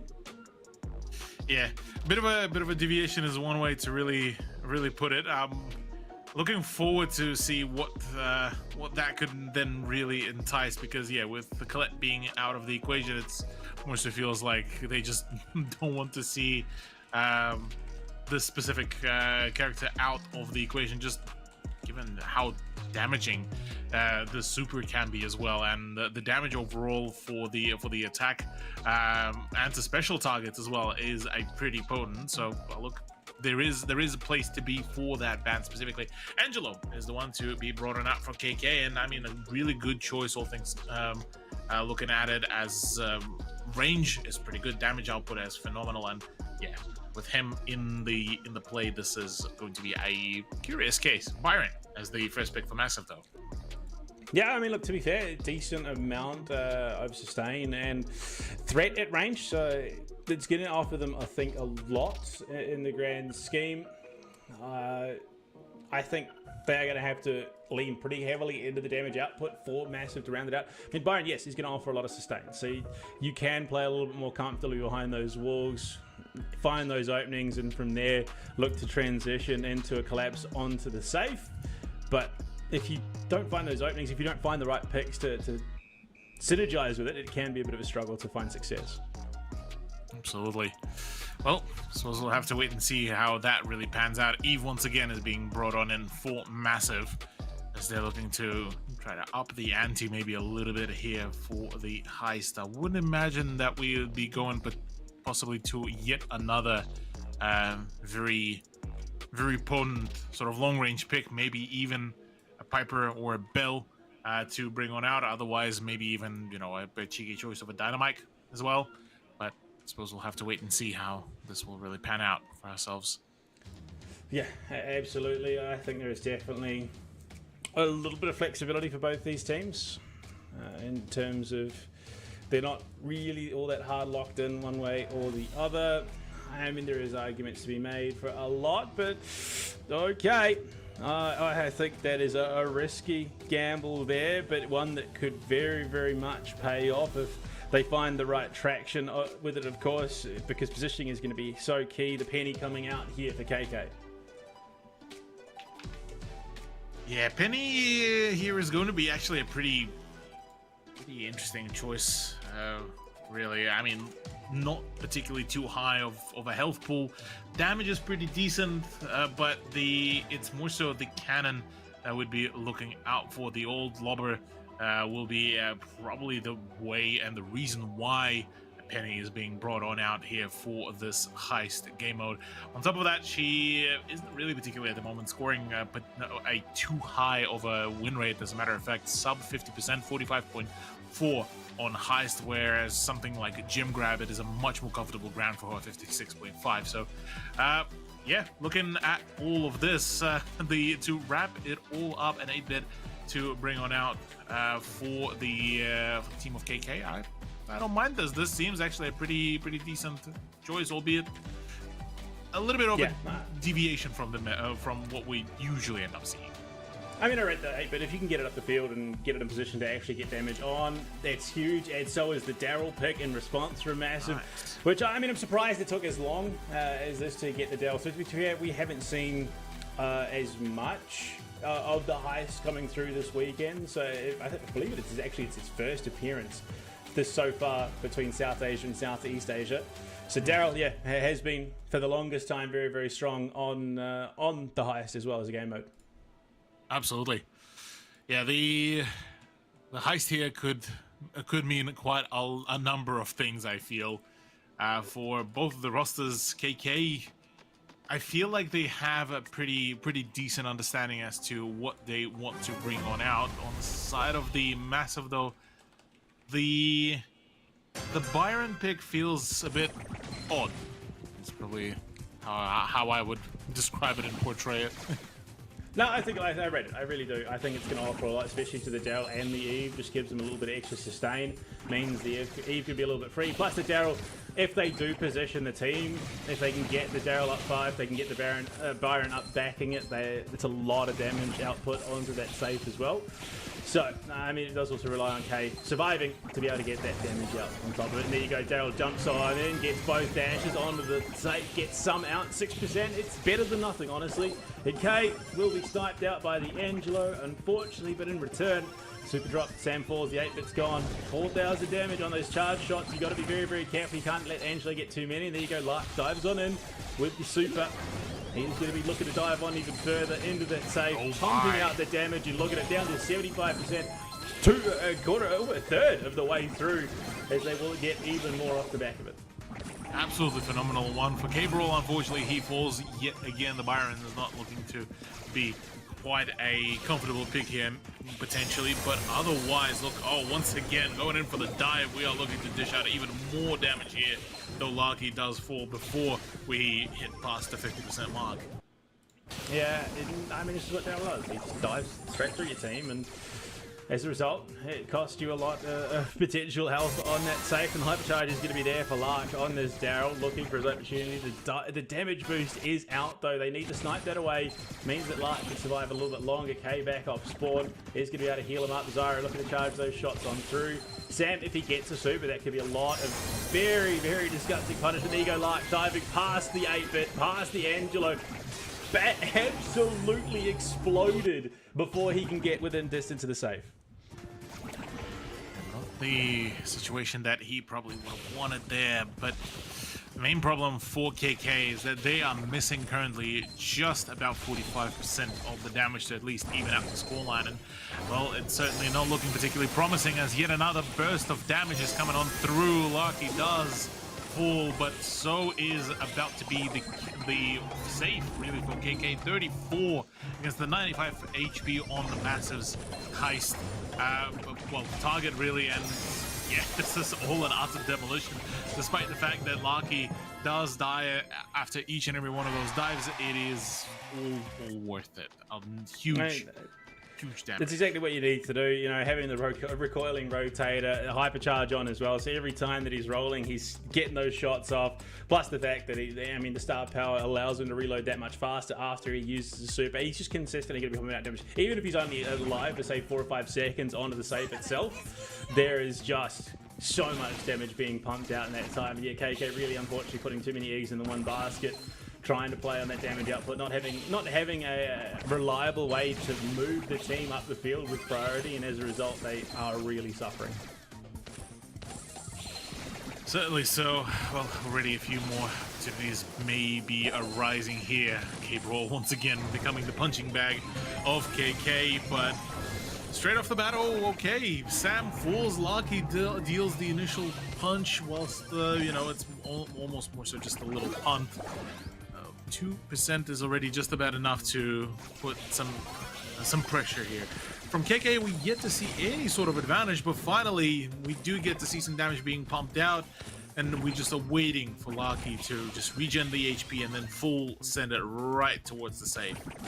I mean, as soon as that super is up, he's just going to go for a rip at his hair. He hasn't got it just yet. He's finally picked it up. Oh, he's bounced off the wall. Bit unfortunate, but they're going to go for the isolate onto Pega. They can't quite do it. The throw comes out courtesy of K. And they will finish him off. So a little bit of a reprieve, but you look at that damage coming out from the 8-bit. Massive shots courtesy of the damage boost means that they are going to get some decent damage onto the safe as well. This Byron doing so much work trying to keep Lucky alive, and there you go. Hypercharge is up and available. If they can create him some space, they might find an avenue onto the safe itself, but he's gotten so low. If they find a shot, and there you go, a snipe, the martyrdom coming out of Zyro to deny the chance at a Daryl jump into the back line. And if Lark had got that opportunity off, if he got the barrel roll into the safe, it might have been very, very problematic. Zyro has the hypercharge. He can drop Lark, goes in very, very deep, looking for the shots onto the safe, but is it going to be enough? No, not even close. He does get down to 78%, but that is about a 17% difference. And Zyro still alive in the wings, looking to get those shots on to Rage Bait to try and deny him as the baby boom does come out. Zyro with an absolute snipe and a half, 26 seconds. This might be the chance to jump on in. Rage Bait does fall. K is trying to find that open. The damage boost comes out. Lark's in trouble. He needs to get that super up so that he can close distance and get onto things. And there you go. Super is up and available. 14 seconds left to go with K falling. There's no extra sustain coming out. He dives onto the save. He's getting shots off, but it's not quite enough. There's still a 9% difference. He's going in. Rage Bait might just be the difference maker. He's just going to miss out. It's tied, and it's actually a trade 56 to 56. A tie by any other name, and it is going to be a replay of the round. Look, yeah, we got to do it again. That's what happens in the case of a tie. Gotta do it again. Oh, man. An absolute nail-biter there, really, in full, I have to say, with Massive being so close. I feel like this would be quite a frustration point for themselves. 61% to 61%, then down to 56 to 56. That is about as close as you could possibly get in Brawl Stars Esports right now. And Lark working his way up onto Zyro. It's a bit of a rough matchup. He pops the gadget, not finding anything with it. Just trying to get that super up so he can dash onto the safe. Big damage coming out. Looking for the shots onto Zyro. Does survive that charge shot. Not the greatest when you're going for the tap fire. It does need that time to fully charge up. And there Lark has the super ready to go. Super as well from Zyro. Jumps on through, splits the difference. He's looking for the explode, but jumps onto the safe. Starts pumping out the damage. Gets a good 12% before he finally falls, and that is exactly what you're looking for if you're Massive right now. Exactly that. Well, Massive looking to make another push happen, but Rage Bait already getting a few quick bursts of damage, and before Lucky even makes it to the safe, Zyro from the backlines as well, actually putting some more pressure. This is not an ideal situation. 4,000 damage as well, just chunked away from the safe's health pool. As right now, Zyro actually completely decides to elect to try to well, keep on pumping out the damages. So is Larky, 57 and counting. We're looking at keep on damaging it all out, but finally the kill does come through, but the damage is pretty catastrophical here. 51%, and it is just yeah. The brilliant power. trigger discipline. Lark holds the hyper so that off spawn he can just drop it and get onto that safe once again. You look at it down to 27%. There is a 60% difference right now between the two teams in terms of safe health. Lark, if he gets back up, if he gets a super, that could just be game, set, and match, of course. Looking at it, K in a bit of trouble, takes some big punishment for Zyra, who unfortunately misses the shot. Lark will work his way up, drops the gadget, trying to prep himself with a super. There you go. Super's up and activated. He's onto the safe once again, but the spawn from Zyra is going to be enough. They only get it down to 18%. Body blocks coming out from Zyra. Razorback can't get much further. Shots from range from K. Drops it to 11%. You can see the burn coming onto the safe with 18 seconds left to go. That is a 62. Now 60% difference you've got to make up here to try and bring this one back. Unfortunately for KK, he was not. Well, they were not able to weather the storm, and there you go. Lark with one last ditch jump into the back line, seals the deal for Massive, and the question mark is answered. They are indeed massive. They are indeed massive. Panda and for KK, unfortunately, just amidst all of their efforts, amidst all the pushes and plays that they've tried to pull off, they just cannot topple Massive here as well. And well, it's time for the redemption arc potentially for the OCE representatives, as they are now the sole ones to be going into the semi-finals. Ahead of them is the results of Youngblood versus MK Esports, and that does seem to be a pretty tenuous run, given that Youngblood themselves are still a very strong roster. They're the ones that managed to push it all the way to the grand final and contest Revenant X Spark. So whilst it is not the Revenant roster that Massive will need to contest, Youngblood, if they do win out their matchup right here, are going to be just about evenly scary one to verse against. Absolutely, and let's dive on into it. Youngblood, Prime, Hiroshi, and Vex coming in to play here in our last quarterfinal of Southeast Asia Monthly Final 2. Coming into it, I mean, yeah, they've been very, very strong. They've got some insanely solid players in this roster, and going into last month's grand finals, coming out second best against Revenant, which to be fair, I think you can definitely excuse, but they're coming in looking to be even stronger this time around. They want to do one better than they did last time. Their opponents, though, to start things off, it is MK Esports, Ruo Cheng, Ferofi, and Shen.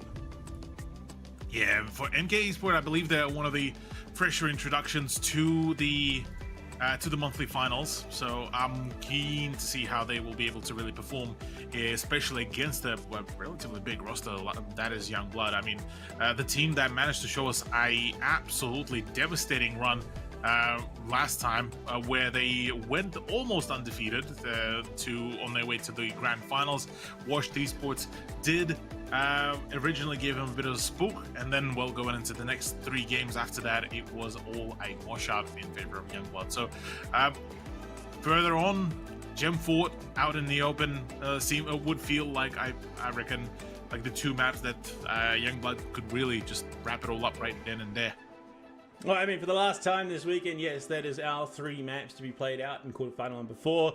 And we've seen with the full breadth of it, finally, we actually got to go 3 maps in that last Oceanic Derby this time around. I think I'm probably hard-pressed. All of our quarterfinals, bar that last one, have been pretty one-sided affairs. And it is a 1 for 7 now that we've gone to a map 3 in any of them. I think we're probably going to see it go 1 from 6. Now, I think it's probably going to end up 1 from 7. So, I mean, in the grand scheme of things, no surprise there, especially for a team like Youngblood. They're going to be looking to accelerate things, get it done nice and quickly so they can look towards their semi-final, which I think is probably their bigger priority at the moment. But MK Esports will pick up the coin toss, so they will be able to have that first pick going into it. And I mean, with so many brawlers that we've seen high priority around coming out of the ban phase, there is definitely something juicy they could pick up to set themselves up for a road to success. Oh yeah, there's a lot of opportunities here for MK Esports to kickstart their run for Youngblood. With the way how meta really changed up, I mean, Carl has been a very prevalent sort of pick, but we did get to see a massive expansion really into the brawler pool. I mean, looking back, the same Eve has been seeing more and more of the appearance. Angelo, funnily enough, seeing more of an appearance, albeit only in the ban phase as well, but understandably why. Amber took a bit of a step back, but Meeple maybe would have been a choice, but interesting sets of bats here, actually. Janet copping a ban here in the first set of the series. Chester as well on the gem grab, which again, both two very, very high priority staples. Mr. P as well, very much in that conversation, and Carl, of course, which leaves Amber up and available, like you said. So it is going to be the first pick going the way of MK Esports. Has been very, very strong in zone control, much like the pick from Youngblood in the form of the B in terms of what it offers in that mid control. Both filling very, very similar roles. So Buster follows it up, and I mean, Buster with the new hypercharge has been looking rather impressive. I'm very, very keen to see, I mean, sort of where he ends up in terms of what he's ultimately capable of. Yeah, Buster has been coming out on some very interesting comp lineups, and alongside B here, I actually rated for Youngblood. Buster has the big ability to be a thorn in the side of any sort of counter push. So yeah, for MK Esport, I am liking this side of actually, well, Tara and Amber as well. Quite a fair bit of damage, and Hank to boot. Okay, right. MK Esport are here to play. Tara, Hank, Amber to line things up, and Dynamite as well. So that Hank all of a sudden becomes pretty uncomfortable to play. The Dynamite, I think, is going to do reasonably well, especially on Gem Fort into the Hank.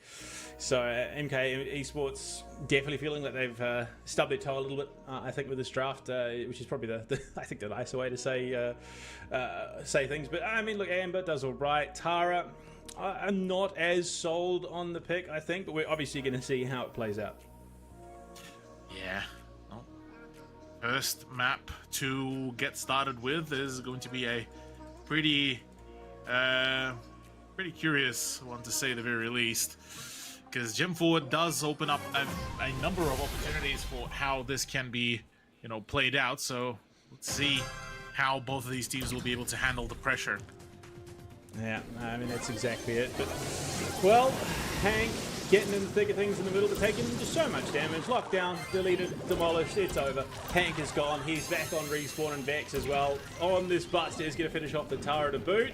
So, big control already established. Hiroshi on the Dynamite is doing everything that he can to zone out the Hank. I mean, the fact that they have taken the front line on MK Esports side of the map, that is where they are posting up in a massive shot from Prime to finish off that Hank as well. Tara switching lanes, not to achieve much else here. Vex tucked into a corner on this Buster. I mean, having the montage, having the plot armor as well. The hypercharge, there you go. The gravity does come out, but the montage as well to find some cover. Vex stays alive, gets the regen up. Hiroshi just chucking out the Dynamite, pops the Hank. It's just all coming apart at the seams for MK Esports, and what is already a very, very solid start. Youngblood, like I said, they aren't looking for this quarterfinals. They are well and truly looking towards that semi-finals. Absolutely so, yeah. The Youngblood not really holding back any punches here either is absolutely phenomenal, really, turnaround for themselves. MK Esport not really even being given any opportunity to really breathe. Yeah, well, that is it seeming to be, at least for the first round of the gem grab here for the for Youngblood to bring on out an absolute flurry of their rounds to win on out. And yeah, MK Esports are in potentially a world of hurt. Look, there was a plan. I'm not saying it was a good plan by any stretch of the imagination. There is I mean, look, I can understand what they were trying to do, but if the Hank can't get up front and be that front line, if you can't get the gravity off in the right place with the Tara, what are you really achieving with this draft? You need to be able to get those pops off. You need to be able to get Hank in position. There you go. They catch out the Amber. They absolutely demolish it. And Dynamite, as soon as that super comes up, those walls are gone. Hank is no longer as tanky as he could have been. You can see Tara as well, trying to get in the wings. They've already got the 4 gems on Prime, and this B, who is just pumping out damage from range, to finish off the Amber yet again.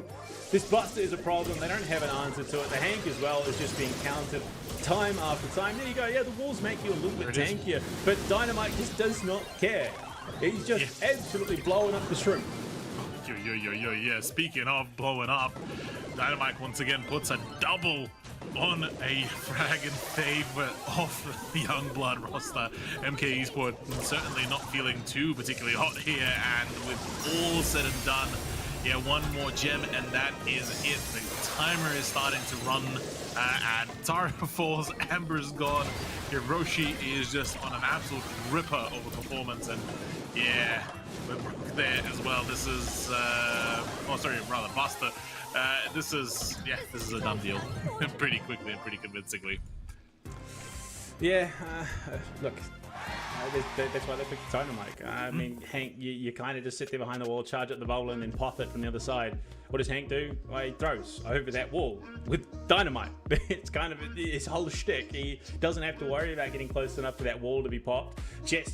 Buster rather, not Chester, Buster is just phenomenal in that front line as a tank. Between the montage and the plot armor, you're very much going to struggle to find the elimination onto him with an Amber. And B, just through all the chaos, and the back lines is pumping out that damage consistently. And from there, yeah, I think honestly from draft, that was just Youngblood's game. There was no way that I think MK Esports were going to be able to do anything in that draft.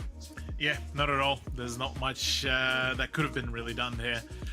So back to the roster picks, back to the drawing board here for the MK Esports, as they need to borderline what feels like a bit of a miracle run really here against Youngblood, as the roster that did manage to qualify into the second place in SEA is certainly looking to put on quite a very flashy show to go into the remainder of this bracket.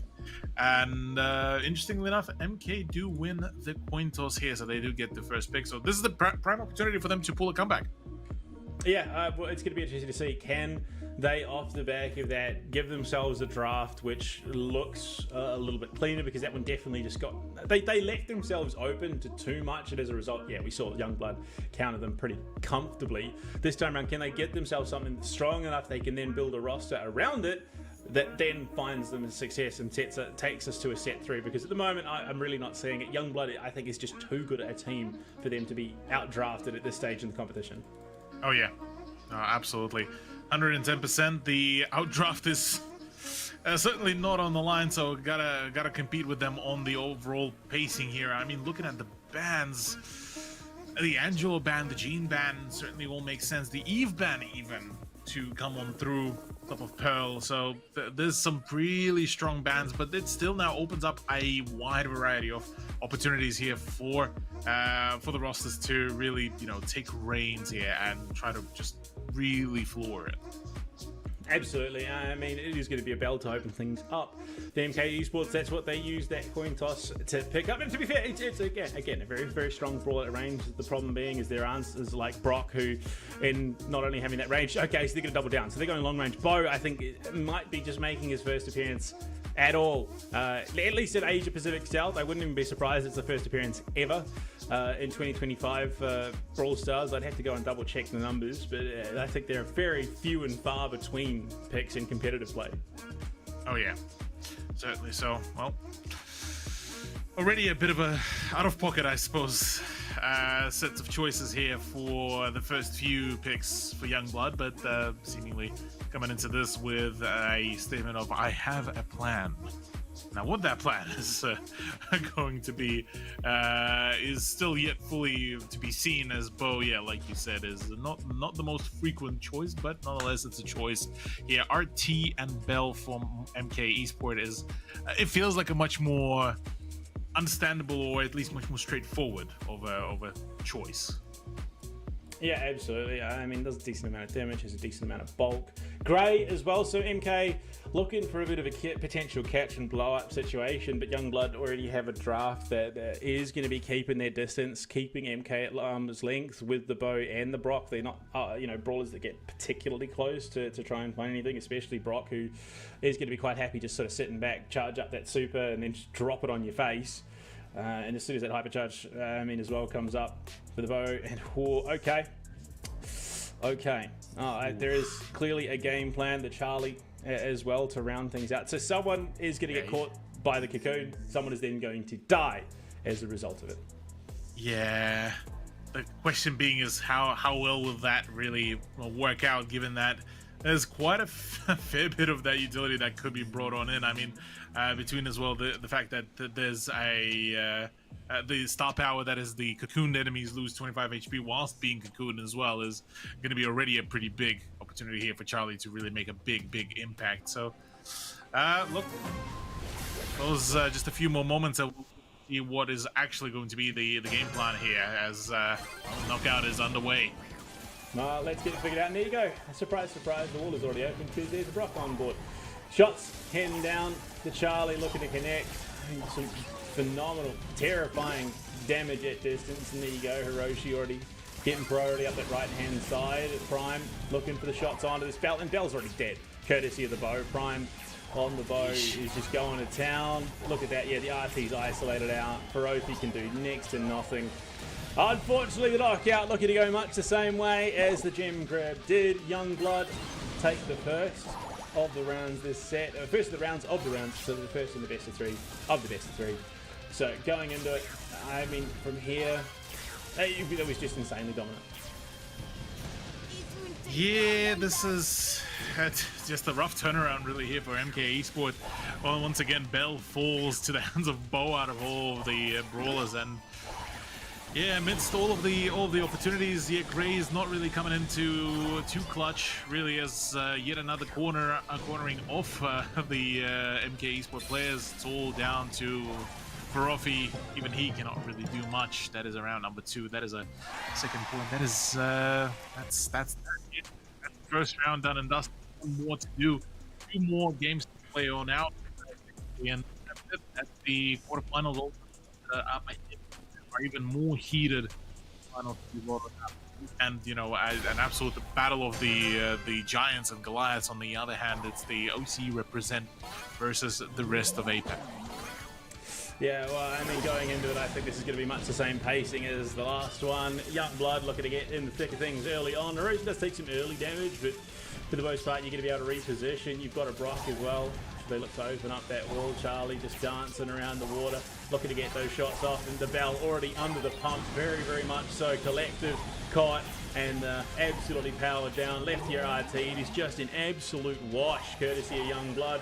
The launch pad, not going to do anything for them. MK Esports, one last hurrah here on out in the open to try and make something of this game for themselves. Vex opens the wall. Prime just uses all that ammunition up. The piano is going to drop from the sky.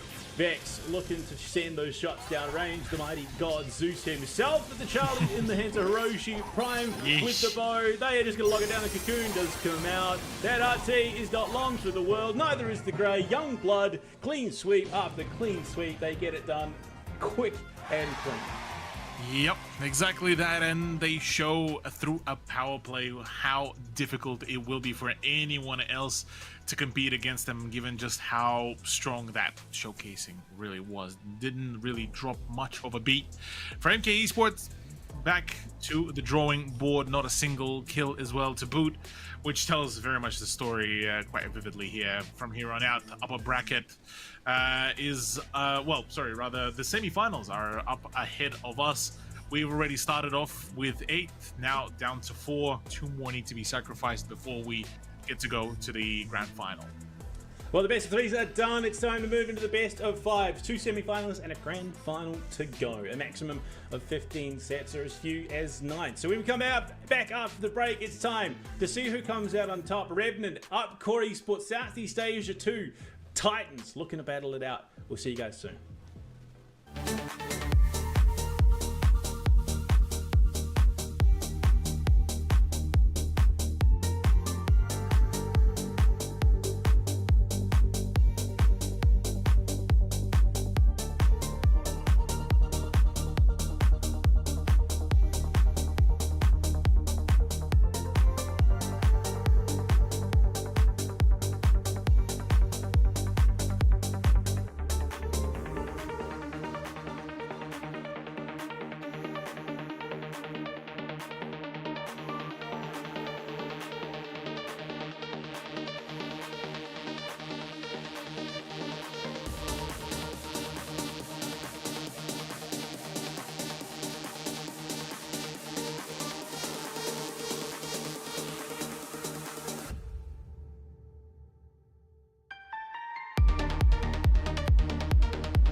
8 teams started at the competition here in Southeast Asia. Now only 4 remain. It's semi-finals time on one side of the bracket. 2 Southeast Asia Titans and Revenant X Spark taking on Upcore Esports in their new Southeast Asian roster. On the bottom side, the Oceanic Hopefuls, massive question mark, taking on Young Blood.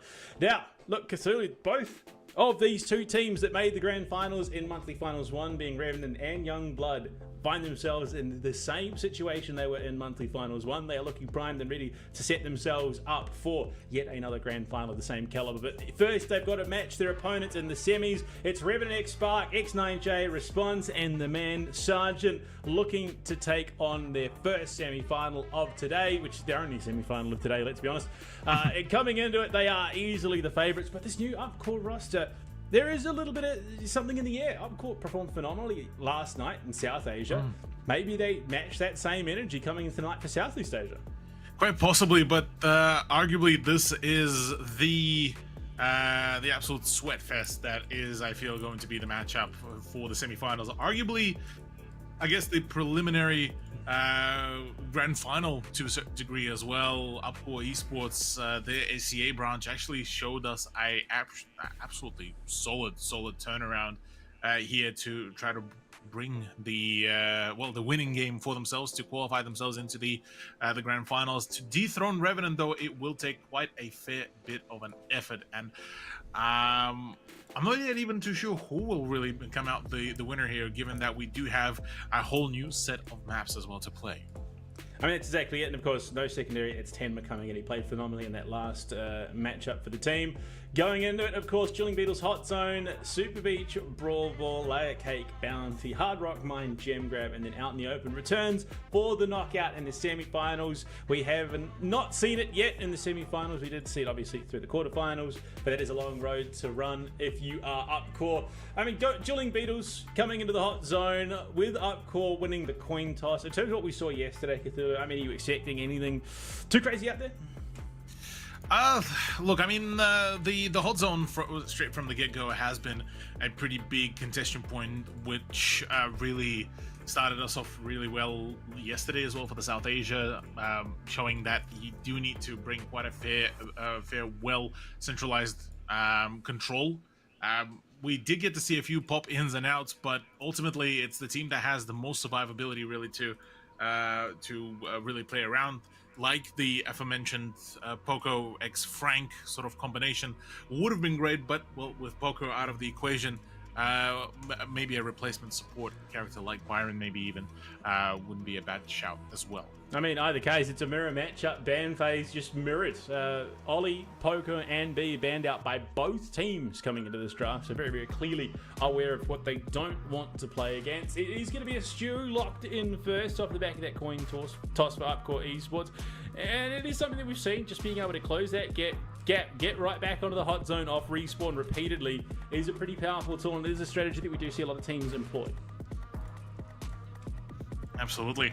Well, Stu is the first one to be brought on out, and understandably so. He was a frequent appearance back at the South Asia finals as well, so I'm not surprised at all that we get to see him to make an appearance going into this match. A Hank choice as well. See, I'm not gonna lie, I'm not fully sold so far on the Hank, at least within SCA Panda, given just the fact that it very much depends on how well do you build around that pick, which for Revenant X Spark, look, they've shown us some pretty decent games, but yeah, I'm a little bit skeptical, I'll say that.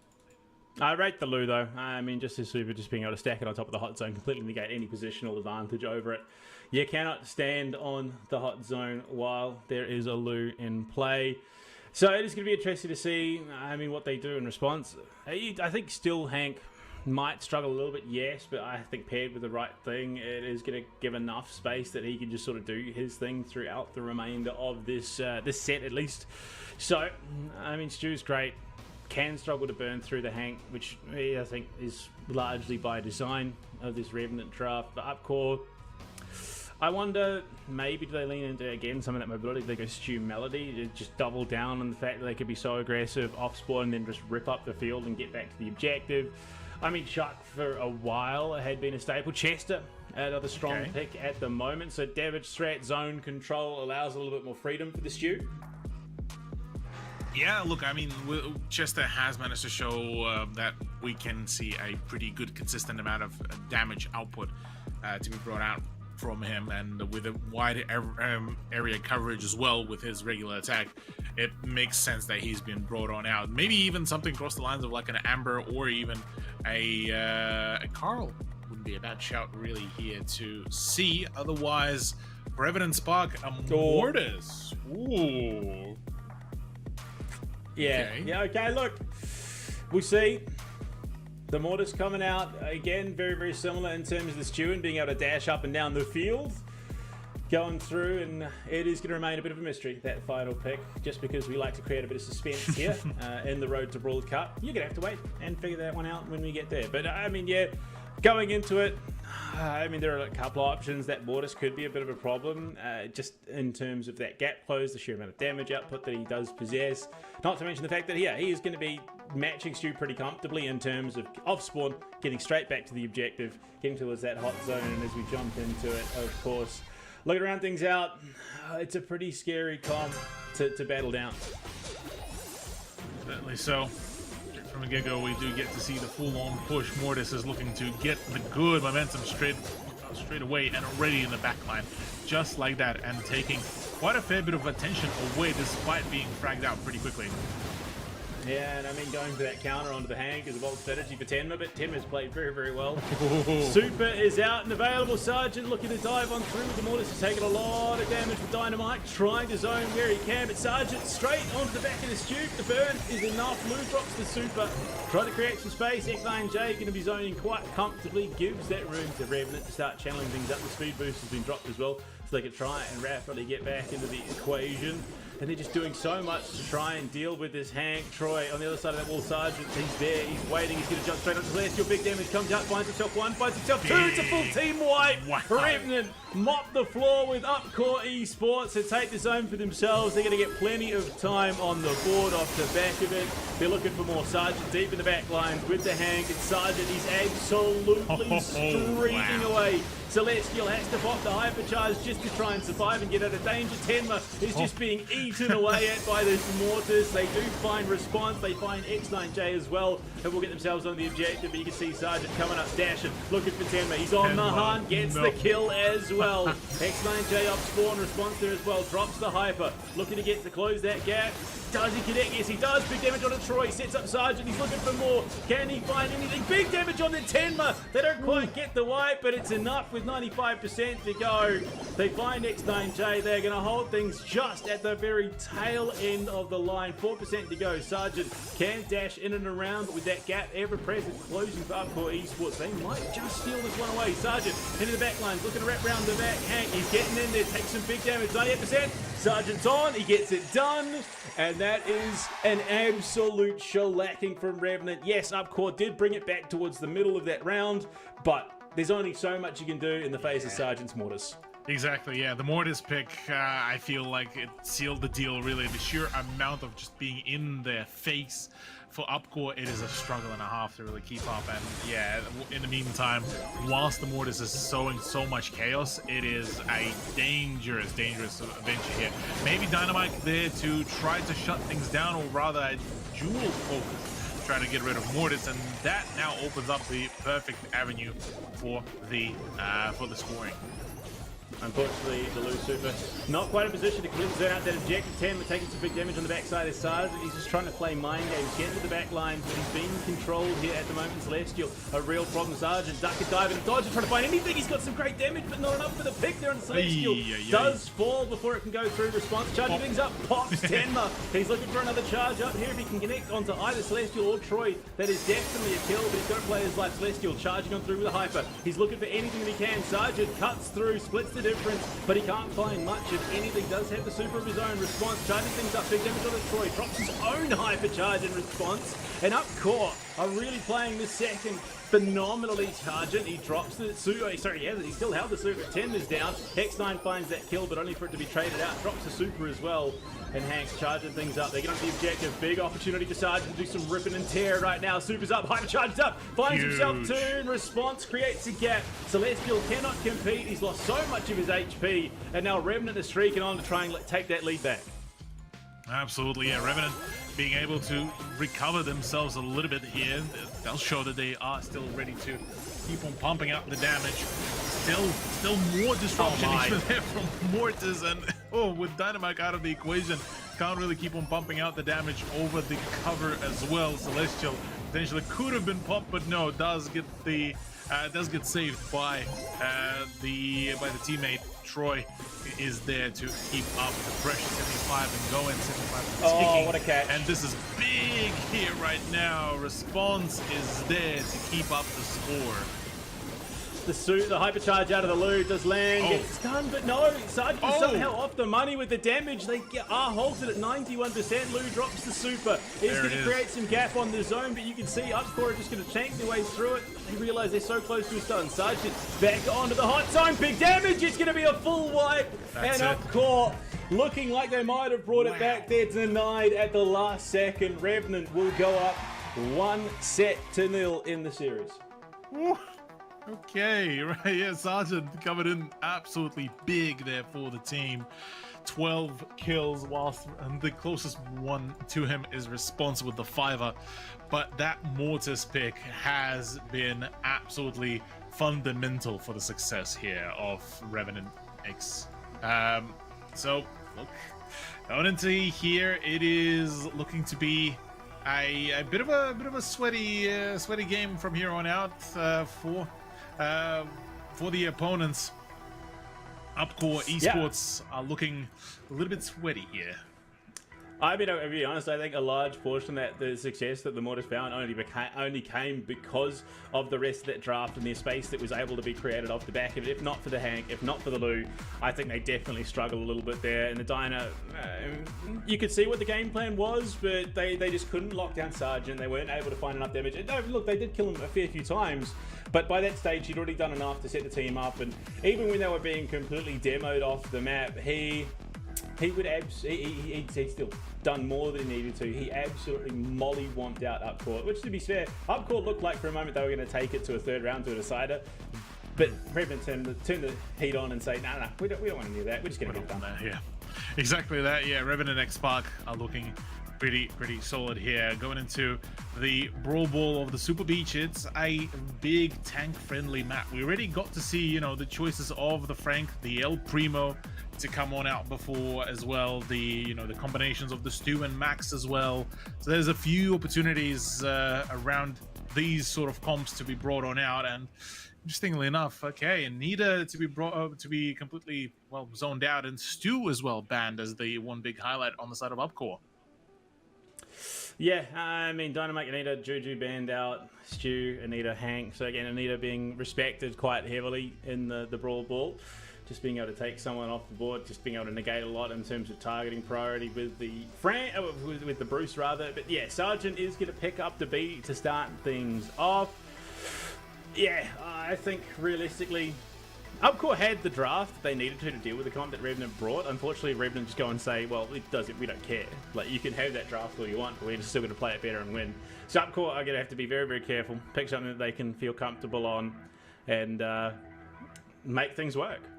Oh yeah, exactly that. The B choice here for Sergeant makes absolute sense, really. Here, I feel like a lot of damage can be done, but Upcore actually coming in big with their own picks of Meeple and Ollie as well.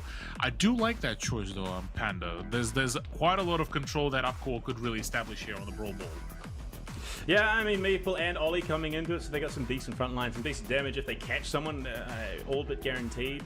Between the Hypnotize and the Meeple's Mansion, they should be able to just blow someone up, and especially on Super Beach, on the Brawl Ball. I think what you need now is someone who can work that ball up the field, especially for Redmond. They've got the opening to do that with 2 picks still remaining. For Upcore, they don't really have the best of ball carriers. Yeah, I mean, they've got some decent team fight in terms of, there you go, Primo picked up for a Revenant. He's pretty solid, has the wall break, can pass to himself, can do a lot into the front line, can just absolutely soak chaos into the ranks of Upcore when it comes to that all-out team fight, all-out brawl. So for Upcore, I think they want something the same. Or they realistically could just go straight, double down into the tank, have the Ollie, have something else in terms of the front line, but I think they probably are lacking in someone mobility. Frank Primo. So rather than say, well, look, you could take the Frank, but you're not going to because we're going to take it instead. This does leave something like the Poco open, but I don't think it's going to do as much at all for Upcore compared to what it would do for Revenant. Yeah, I feel... Actually, no, I don't know how I feel about all of this. This is a bit of a head scratcher as to what will Upcore need to really bring on out to really make it work here against the pick. That is a pretty juicy one, pretty stacked one for Revenant X Spark. Maybe something to do with something to go with a bit of a range before both of the melee tanks are able to make it a play. Okay, a Lu, quite a fair bit of a control to bring on out. That does make sense. Yeah, I think that's all right. It is going to do a decent job in terms of locking down these very, very beefy frontliners. So long as Lu can create gap. If Lu gets caught out, he's just dead to rights. So it's pretty much the rest of the draft for Core Esports. But if Lu can create himself some space, if he can get the freezes off onto the Frank and the El Primo, they're going to find themselves really struggling. The super comes out, hypercharge comes out. All of a sudden, your big beefy frontliners are just stuck and not being able to do anything, and then you just keep running that ball up and around them. So I think that. In the grand scheme of things, Upcore do have a clear game plan in terms of how they want to approach this. The question is now, are they going to be allowed to? And that comes down to Revenant and their decision making here. Absolutely, so already straight from the get-go. Oh no, X9J being locked out here from being able to help with the rest of the roster. Frankov response is looking to do anything but actually shut down before he even makes it close by. Ball is there. Revenant says we don't care. You have range, we don't care. We have the HP. Yeah, El Primo, the gap maker. He's going to fall second time around off the kickoff. Tenma's going to pick things up, work it down the field. They isolate out response, which means that he's not going to be able to contribute, and they just shoot it over Sergeant's shoulder. That is unfortunate, but it's a tie-up for Upcore. It's a 1-1. Celestial going to be looking to go for that ball, but the super drop from Lu creates some space, and there was one of them coming out. Hypercharge available there for a response. Celestial jumps in. Cheeky little play with the Ollie. And he gets himself the second. That is bold, that is brash, and that is exactly what Upcore need to be doing if they want to find victory here. Yeah, the courageous, the outrageous plays to be brought on out will be the ones to serve the best value here for Upcore Esports, because the Revenant X Spark got a bit sloppy there. Yeah, absolutely. Look, to be fair, it's the only real self-pass they do have in the form of the Ollie, and they're going to do the exact same thing again. Response! Oh, no. They just get it past the model of the Ollie. Not what you would think of when you think of someone that is going to be running that ball, but definitely capable. The super comes out, he's stolen it away, he just tucks it to the back line. Response is hypnotized. They need to get the damage out. Another hypnotize onto X9J. Celestial's there. He's going to have to split the difference. Passes it off to Troy, looking to work it around Sergeant. He's picked it up. He's got the ball clear. They've just denied the inevitable there against Upcore, and that is a bit rough. Revenant, hold on for a little bit longer. Ooh, the nail biter and a half really here coming on in. Panda, this is a dangerous venture here in every form of capacity, as Revenant are almost being put on a bit of a back foot, but X9J should be able to make that shot happen. Yeah, there we go. Just line it up and in it goes without any sort of hassle, without any sort of issues. Hypercharges up, and then Response is going to work his way in, drops it right in the face to Sergeant. He's caught by the hypercharge of the Lu, picks it up, he's got his hypercharge ready, but he's not going to be able to dash that ball up the field, turns and burns on the Celestial, tucks that ball back into the pocket. They're looking for some regen. Super is up once again. This could be everything that Revenant now need to tie things up here in the Brawl ball. The Meeple's Mansion is dropped. He picks the ball up, Sergeant. He's going to be looking for something here now. Just playing in behind the wall. They need to get Response a little bit closer so he can be that front line. The super comes out from Lu. Now, what can they do? Response does have a super up. They're just waiting, fighting their time. As soon as that super's down, they've found the snipe onto Troy, and that is going to be the trigger. The Hypnotize goes down. Celestial, he's looking to try and sneak it away here. Drops the Hypnotize for the stun from Frank. Response with a massively clutch catch. Denies the push there from Celestial, and the long range shot looking for the Meeple's Mansion. It's dropped. They're trying to find something, anything, but it all goes askew. Somehow both teams holding on to their life. The hypercharge out from 10, but Troy as well are going to be dropping things. Response just takes so much damage. They find the pick. It's a 1-for-1. Super kick is there for Sergeant. They find a snipe onto Tenma. They've got the super, 15 seconds to overtime. They might just be able to make something here, but a super kick could be the difference maker. If Sergeant can pass the ball to himself, get the super off, get the knockaway, but you can see holding the Lou, holding the Meeple's Mansion. They drop it down. Tenma is going to be the real problem here. Hypercharge comes out. Overtime is in. Sergeant, this is his time to shine. He's caught by the Hypnotize. Passes it up to the right-hand side of the field, but it's not there. The jump in! The elbow finds one. They find two, and X9J slots it home to tie it up here in the set. Yeesh. That was a bit of a close one as well, coming on in for the Revenant X Spark. But yeah, the saving grace really here for themselves, certainly making it a pretty interesting turnaround against their opponents. Upcore Esports are still very much not far from being over and done with it yet, but this is going neck and neck. Oh dear, the flying elbow drop. I mean, they thought they had it. Unfortunately, they lose their support up that right-hand lane, but they find the opening. The flying elbow drop into the thick of things takes out, I believe it was Tenma, and then it was just the Meeple left alone to be there to help capitalize. They find the finish. They set the goal up, and it looked for sure like they were potentially going to drop the raw ball there.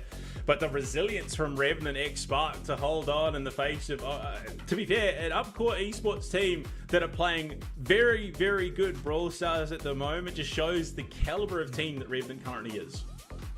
Oh yeah, Revenant has been absolutely stellar, really, with the way how they've really managed to keep themselves up in the running. For Upcore though, yeah, it's still very much of a big test against the big bad, I guess, kings of SEA at the moment.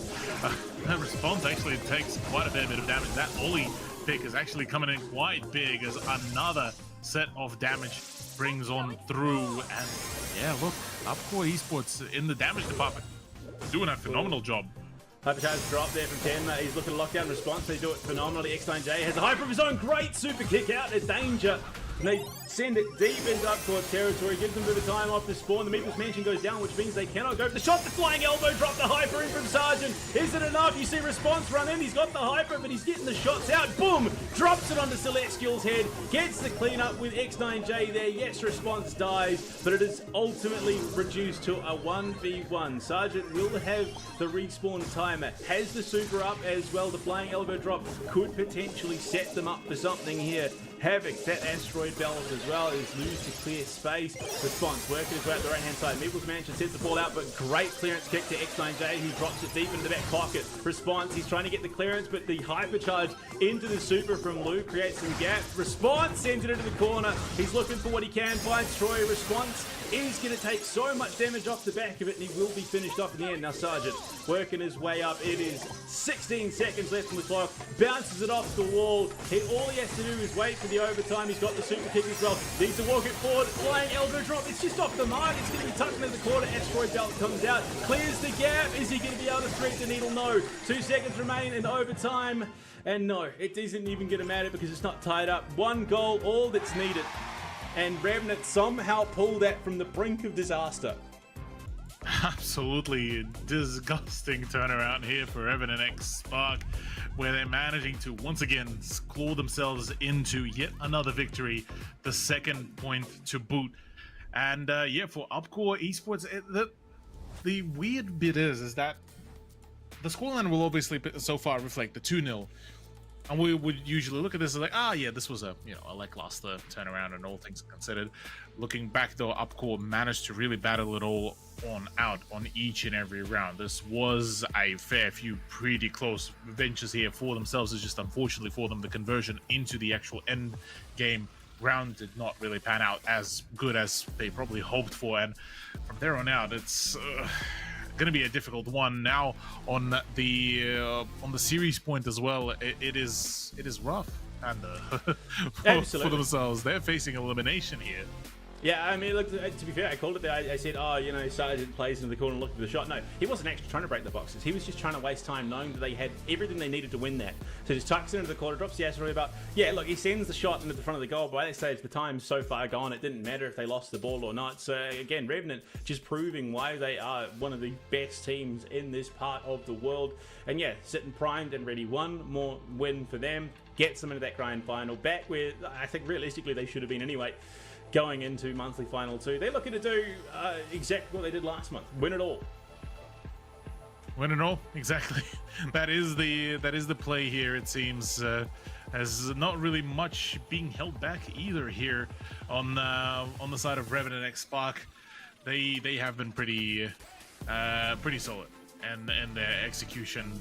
Looking back at the way how they've kept themselves alive, how they kept themselves in a running. This was so far a potent performance from them. Arguably an even better turnaround, seeing as this is a big opportunity to assert their dominance 2 times in a row, especially straight off the rip through semifinals. Because I feel like if Upcore isn't able to really put a dent on their performance, it's all down to Young Blood to really do anything really here.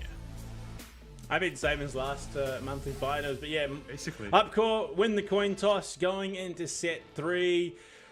Look, I think realistically this might just be I heard that wrong. But yeah, no, coming into it, it might be a bit of a last hurrah here for Upcore, unfortunately, given that Revenant, again, I think other side of the bracket, Upcore justifiably could have been the other team in the grand finals, but the fact that they find themselves on the same side of the bracket as Revenant means that it is do or die. At this stage, you lose this set, you are out of the tournament. Revenant then progress into the grand finals.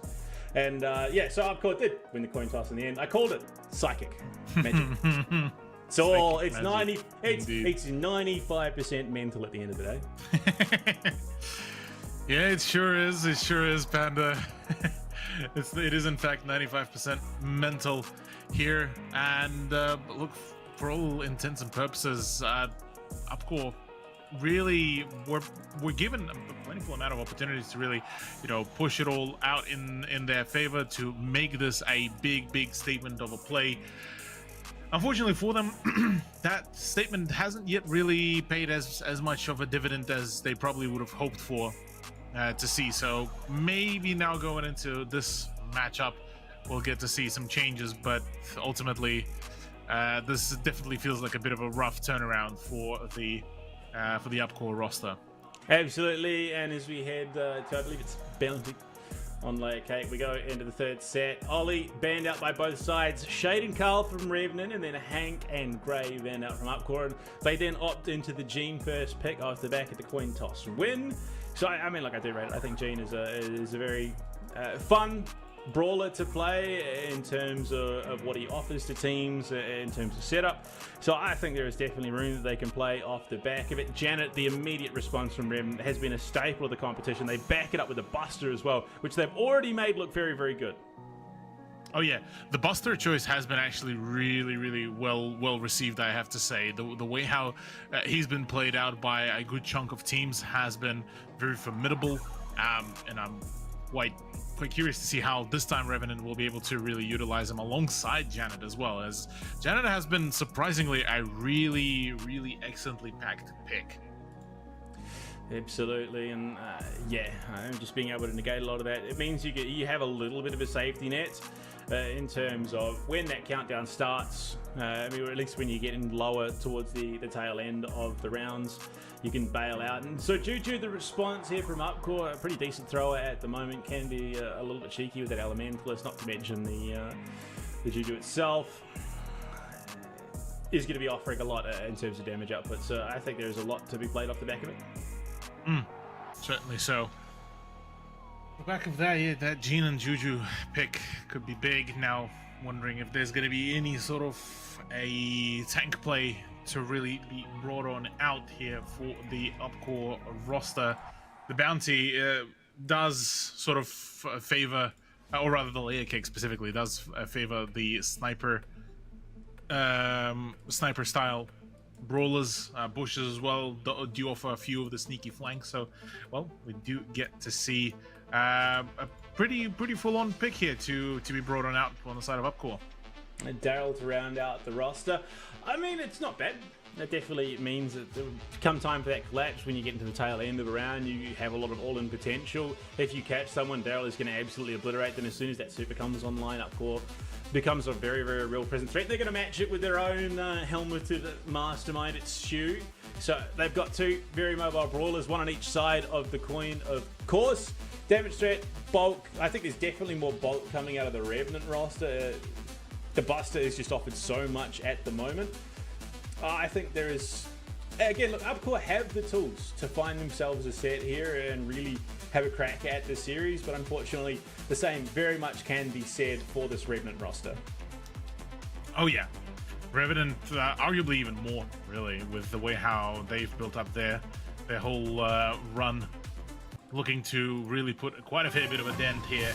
And, well, with Bounty potentially being our final round of the first semi-final, it's going to be one hell of a way to conclude it. That's exactly it. The Blue Star is out as we kick the semi-finals off here for monthly finals number 2. In Southeast Asia, Sergeant working his way up the field, looking for some damage. He's going to find the opener onto Tenma. His Buster has been pretty gnarly. Finds the Blue Star, finds an early pick. And Revenant primed and ready on the cusp of victory, on the cusp of a grand final. They're looking to keep doing it. X9J takes the skies. Tenma, he's overcommitted there into a Janet. Response has the dash to stay alive. And at a 5-star to 0 lead, Sergeant has that montage. Oh, he's just going to absolutely mollywomp Troy. Nothing doing. Gets caught, gets punished, gets eliminated. Tenma trying to do what he can, but they just don't have the finish to end any of these Revenant members. And as a result, Response, he's still alive. He's still got that potential duck. And he dies. He throws his life away, but at what cost? The hypercharge out. The plot armor is too late. X9J taken. Response off spawn. He's going to be able to get back in the thick of things. Troy goes down. 10 is not far off either. So they find the answer. They play their lives and get 2 back in Response. Hypercharge is there for Troy, but what is the magic hand going to be able to achieve? Not a whole heck of a lot, it feels like, because right now Upcore are very much down on points. There is another team fight happening, 15-17, 3 more points, and that is a 20 to bring on out for Revenant X Mark, and they are not looking to bow out in any possible way to give out any sort of advantage. There it is, 21 points accumulated, the first round done and dusted. Revenant X Mark 1 round away from just riding off their opposition and not even letting Upcore to get any sort of momentum, any pacing, or any sort of scoring for that matter. I mean, look, Revenant came in with a game plan into this matchup. And the game plan was to make a statement and put Upcore in the dirt. Unfortunately for them, they are the sacrifice on the altar of Revenant's ambition. Blue Star could be picked up, and it will be by X9J as he drops to the base in the middle of the field. And Tenma, flanked, and Tenma is trying to do anything. 600 HP in a dream. The montage comes in to clear, give that cover. The super is available for Tenma to try and dive on in, go for the barrel roll at a much more paced down start to this second round because Revenant has already taken so much damage. Yeah, with already quite a fair bit of damage originally dealt to them, well, Revenant kind of vying to now play for a bit more of a calmer way, sort of lure the opposition into the I guess the choke point and try to play off the back of that. No more dives just yet, as consistently they keep on taking damage even before they make that approach happen. Juju as well doing a lot of damage, and Tenma opens up the scoreline really, really well here. Big opportunity here for Upcore to pull out something, but they do get one back from Response, and X9J, having taken that super and gone to the skies, stays alive for the moment. The Greek is going to be cleared out, but for now it is only a 2-star differential. 50 seconds on the clock. There is still an opportunity, still an avenue for Upcore to get back in at Response. X9J with that hypercharge ready to go. They're going to look to send it, takes to the skies. Troy falls. Tenma is going to stay alive, has a hypercharge of his own, but the super's up for the other 2 members of Revenant right now. Take a look at Turnberg. Tenma jumping on in. That montage is going to be used to clear space, and X9 will help Tenma. Will deny Tenma that opportunity to kill onto him. Will find Sergeant instead, but it's still 9-4. Still a well clear gap right now. Buster. Sergeant, he plays his life, but it's still not enough stars for them to put the bounty in the bin. Up court, 12 seconds to try and make a play. They need to take down response to X9J, not just Sergeant, because that is not going to be enough. The Magic Hand finds one. This could be their opening timing in the backline. Tenma finds it. 11 stars and 2 seconds remaining. What a steal, but it's 15 apiece. Oh my That's God. a tie. That's a replay. Oh no, the blue star! The blue star difference. I missed that for a second. Revenant, that is criminal. That is an absolute heist. Wow. Revenant. Oh my days. At the very last moment, just stealing that point away. Oh. Yeah, That's why you play for the blue star. That's why you get That's element why you control. play for that. That's why you take the blue star. It is that tiebreaker. Look, it'd be so crazy that I didn't even cotton on to that fact. And, well, they get it done. Revenant are your first grand finalists for Southeast Asia month 2. Unfortunately, despite a valiant effort from Upcore Esports Southeast Asia, they cannot live up to the hype that was generated by the South Asian roster. Cthulhu, we need a break after that. That was crazy. That was pretty epic. It was still only a 3-set series, but it was still a pretty impressive one nonetheless. Coming up after the break, semi-final number 2 of month 2. See you soon.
And then there were two hopefuls and one grand finalist waiting in the wings.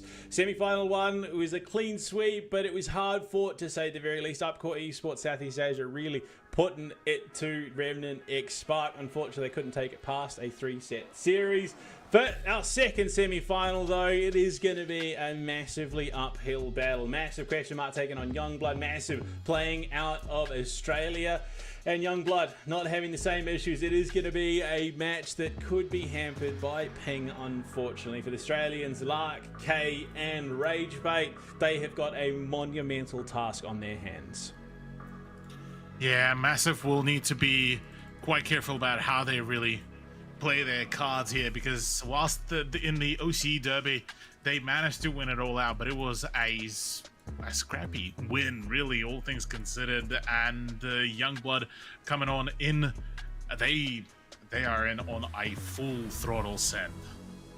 Prime, Hiroshi, and Vex coming in. They've been looking good. They've been looking solid. They made it to the grand finals of last month's finals.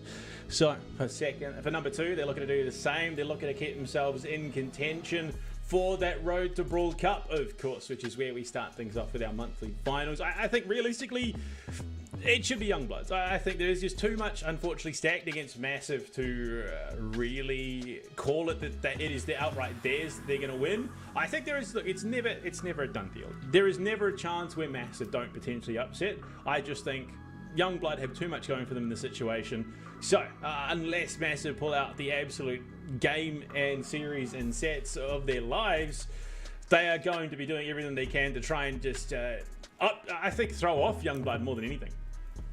Oh yeah, there's a point to be made that, yeah, for Youngblood, they have been playing a pretty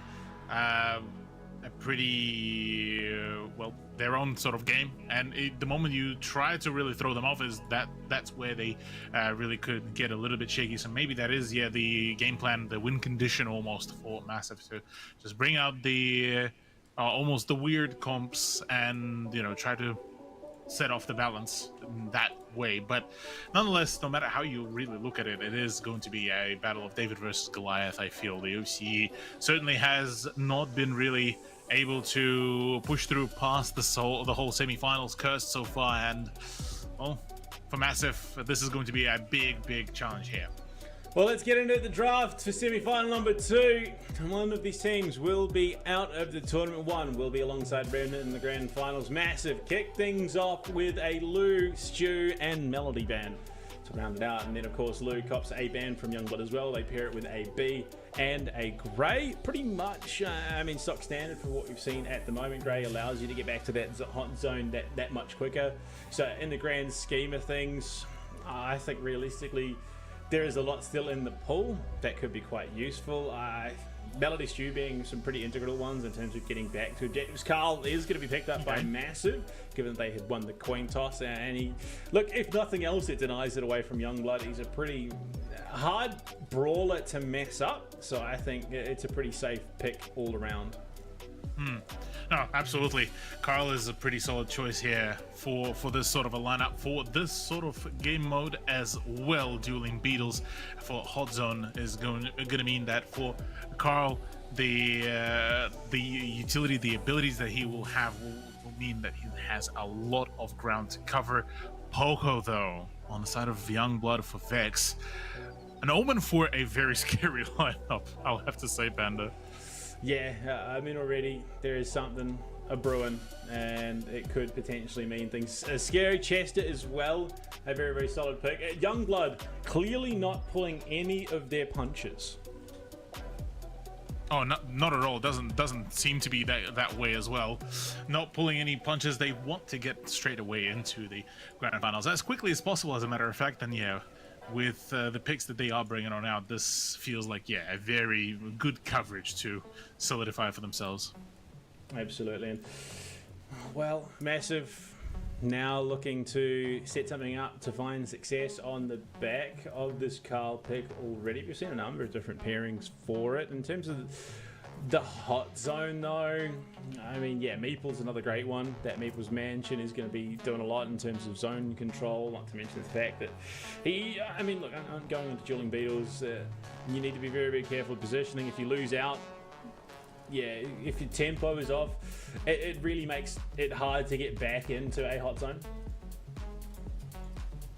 Yeah, for hot zone, look, I'd argue Meeple is, an equally a really solid choice to introduce. We got to see actually a few of the iterations of that before, or rather of that idea, with, previously even somebody like Spike would come out to deny the area, or just general area denial would be a pretty good idea to bring on out.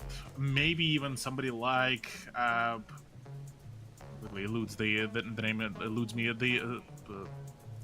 Sprout to be brought on out. Yeah, wouldn't be a bad shout to create some. Deny some choke points, and it's going to be an Ollie instead, so it gives them a bit of front line paired with the Pogo. That's a pretty scary comp to be playing into for Massive. I mean, they got the Janet, they got the Meeple, they got the Carl, so it's a very highly prioritized picks in the meta at the moment. But I think on ping, pretty hard to find success off the back of Massive. I mean, realistically, they have a comp that could find some success, but given the ping that they're going to be playing into, it is an uphill battle from start to finish. But I mean, it's saying that it is never over until the game is called, and we've got to call it right now. It is time to jump into some dueling battles for Hot Zone. Semi-final number 2, Oceania versus the world. Massive taking on Youngblood. Certainly so. Full on is going to be the approach here, I feel, because with the way how so far the approach on the hot zone has been, you can't really split up into zones. You have to full commit to the plays and the team fights, and straight off the rip, Massive are not feeling too particularly hot. Yeah, I mean, the Pogo is going to make it very hard to get through the health bars of Youngblood, and you can already see Chester playing deep in the map, has Pogo in support. The Super is there as well. Super can only do so much for the Meeple here for Massive. They will find backs, and that is a pretty integral part of this Youngblood lineup. Removing the Poker, removing the support, but Prime with a jump in. Massive hypnotize, finds one kill, looking for a second, but it's just going to be the setup for Bex there. Rage bait falls, K's back in the equation, takes the disguise the hypercharge. Hiroshi is going to be whomped out, and Massive actually finding a pretty solid avenue into this matchup here. They are getting some good time on the objective. Unfortunately, the gap has already been created. Youngblood are that far ahead, and they pretty comfortably take it back for themselves, take control. Yes, we are going to see another attempt. Rage bait calling means that there is no support for K in the back lines. Drop the base comes out, Lark falls, and it is just going to be a pretty comfortable walk to the finish line here for round 1. Youngblood looking very comfortable, knowing full well that they have a pretty significant advantage. Absolutely so, yeah. Already, that's another one that bites the dust. That is the first round to be taking Youngblood. Really, just the moment they found the opening, just went for it, shut it all down. Not really giving much of the ground to wrap up for Massive, really. And this feels eerily a very similar sort of storyline that we got to see last time as well in the last month's finals. Matter of fact, it was almost a similar sort of turnaround, given that no single point has been really given back then for Massive. So even just the 1 round win will be already an improvement technically off the scoreline. Oh, like he's trying to find anything, can't find much of anything. It's very much a rough spot. K trying to find anything at all through mid. He's not going to be able to give the opportunity. Prime is just going to walk up base and got a lot of damage. Vex is going to be there to keep him nice and healthy. Hiroshi as well, just being an absolute nuisance. Drop the base, use to try and zone. Hiroshi is going to fall, but they find the opportunity to jump on him. Prime for 1, Prime for 2, looking for a 3rd as Lark is deep in enemy territory, and they're going to finish him off. That is a full ace there from Prime to shut down this Massive team. Exactly that. Quite a fair bit of damage already being dished out. Primey is going in for yet another one to hypnotize and get the frag. Meeple doesn't really stay for long in the play here. And yeah, man, Panda, this is looking like a very rough turnaround here for Massive, as there's no cover now on their hand. There's not much over the bushes as well to really play off the back of. So here for Massive, whilst they do get a moment of respite, it will require quite a fair bit of resilience to keep themselves in a running.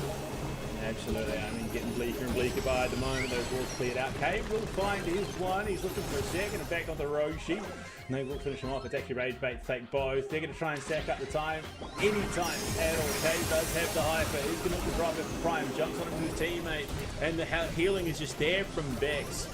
Unfortunately, the Australian hopefuls are just hoping, wishing on a prayer, wishing on a star more than anything. They aren't going to be able to do much in the face of Youngblood. They're just too capable at the end of the day. They take it out pretty cleanly on the hot zone. And the unfortunate truth of the matter is it does not get any easier here for the Australians. Yeah, for the Australian representatives, Massive certainly not feeling too particularly hot. Youngblood coming into this swinging very far and very wide, and with already map number 1 concluded in such a spectacular fashion, Brawl Ball being the super beach, is going to be yet another big hurdle for Massive to really try to play off the back of. Again, yeah, the question of ping is certainly coming into the play in its fullest, really, and with the way how, you know, Youngblood really been able to play the wall breakers really well, I feel like Massive needs to really account for that in full. Yeah, and I mean, on top of it, you're playing Brawl Ball, you're playing into ping. That at the best times is going to be hard enough, just having to deal with delay. I mean, there is just so much more that you need to worry about in terms of, you know, shooting, trying to connect onto your opponent. If you're even a millisecond off, the shot is just completely gone into the way. I mean, you look at it, it's gone past the window. It was that far wide. So, yeah, I think you fundamentally, you have to keep things incredibly simple. Right now, if you are Massive, you don't want to do anything too overly complicated. You just do something simple, some great clear, great damage, look to get that pass up the field and try and work that ball into the goal and hope that you can then carry it on, because otherwise Youngblood, if they give it any sort of freedom, they're just going to steamroll over this Brawl Ball as well. Yeah, absolutely, yeah. The moment you give Youngblood a millimeter to bite, they grab the whole kilometer at this point, really. And this really what it truly feels like. Another opportunity to try again. Massive introducing the Carl, a good choice for their play, and interesting to see that Poco has been banned out, Stu has been banned out as well, so is Lou, so quite a fair bit of the ground control is out of the equation, but people are still there. Again, the Sprout is there as well, the El Primo, the Max as well. There's a number of really good brawlers that are out there and ready to run. Yeah, and of course on top of that, he's pretty standard. I mean, you see the dash heavy or max heavy lineups in terms of the Brawl Ball. Someone is picking up a Frank somewhere along the lines, probably an El Primo as well. I mean, heck, with a max you can go both, but it's a Melody instead. The Asia Pacific, the Southeast Asia. You hit the button. Okay. And you bumped something. Yeah, no, it's yeah. Look, I hit the button. Things went haywire for a second. Unfortunately, yeah, you got to be careful. It's a dangerous business being a commentator, Cthulhu, because you one button press, everything explodes, and it's all over. But what is not over is the series. Far from it, in fact. Yeah, no, definitely. There's still quite a fair few opportunities all around to make any sort of breakthrough, I feel. So there's definitely big opening, and El Primo to come on through. Massive, looking to definitely put a bit of a dent on the performances here if they are able to play their cards right. Now the question is, are they going to introduce a support character or not? Because, well, on the side of Youngblood, it's a Melody, and quite a mobile one whilst at it. Yeah, there are probably two trains of thought here in terms of Youngblood. They could go for something like the Frank themselves. I mean, Frank with a max is a scarily mobile brawler, whereas Massive, much the same, could pick up the Frank as well, double down in terms of that front line, have a Carl as well, to just sort of out-sustain. Now, it's going to be, okay, so it's going to be Byron instead, just provide a little bit of extra support, a little bit of catch. It's going to keep this El Primo and Carl very healthy throughout the main run of this Brawl Ball. But for Youngblood, I think realistically, yeah, you look at something hefty. You probably look at something like the Frank to round out this comp. Potentially a Buster, but I think Frank is probably going to offer you a little bit more.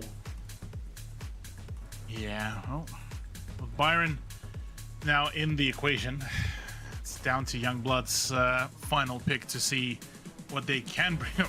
Okay, all right. That one is Cordelius.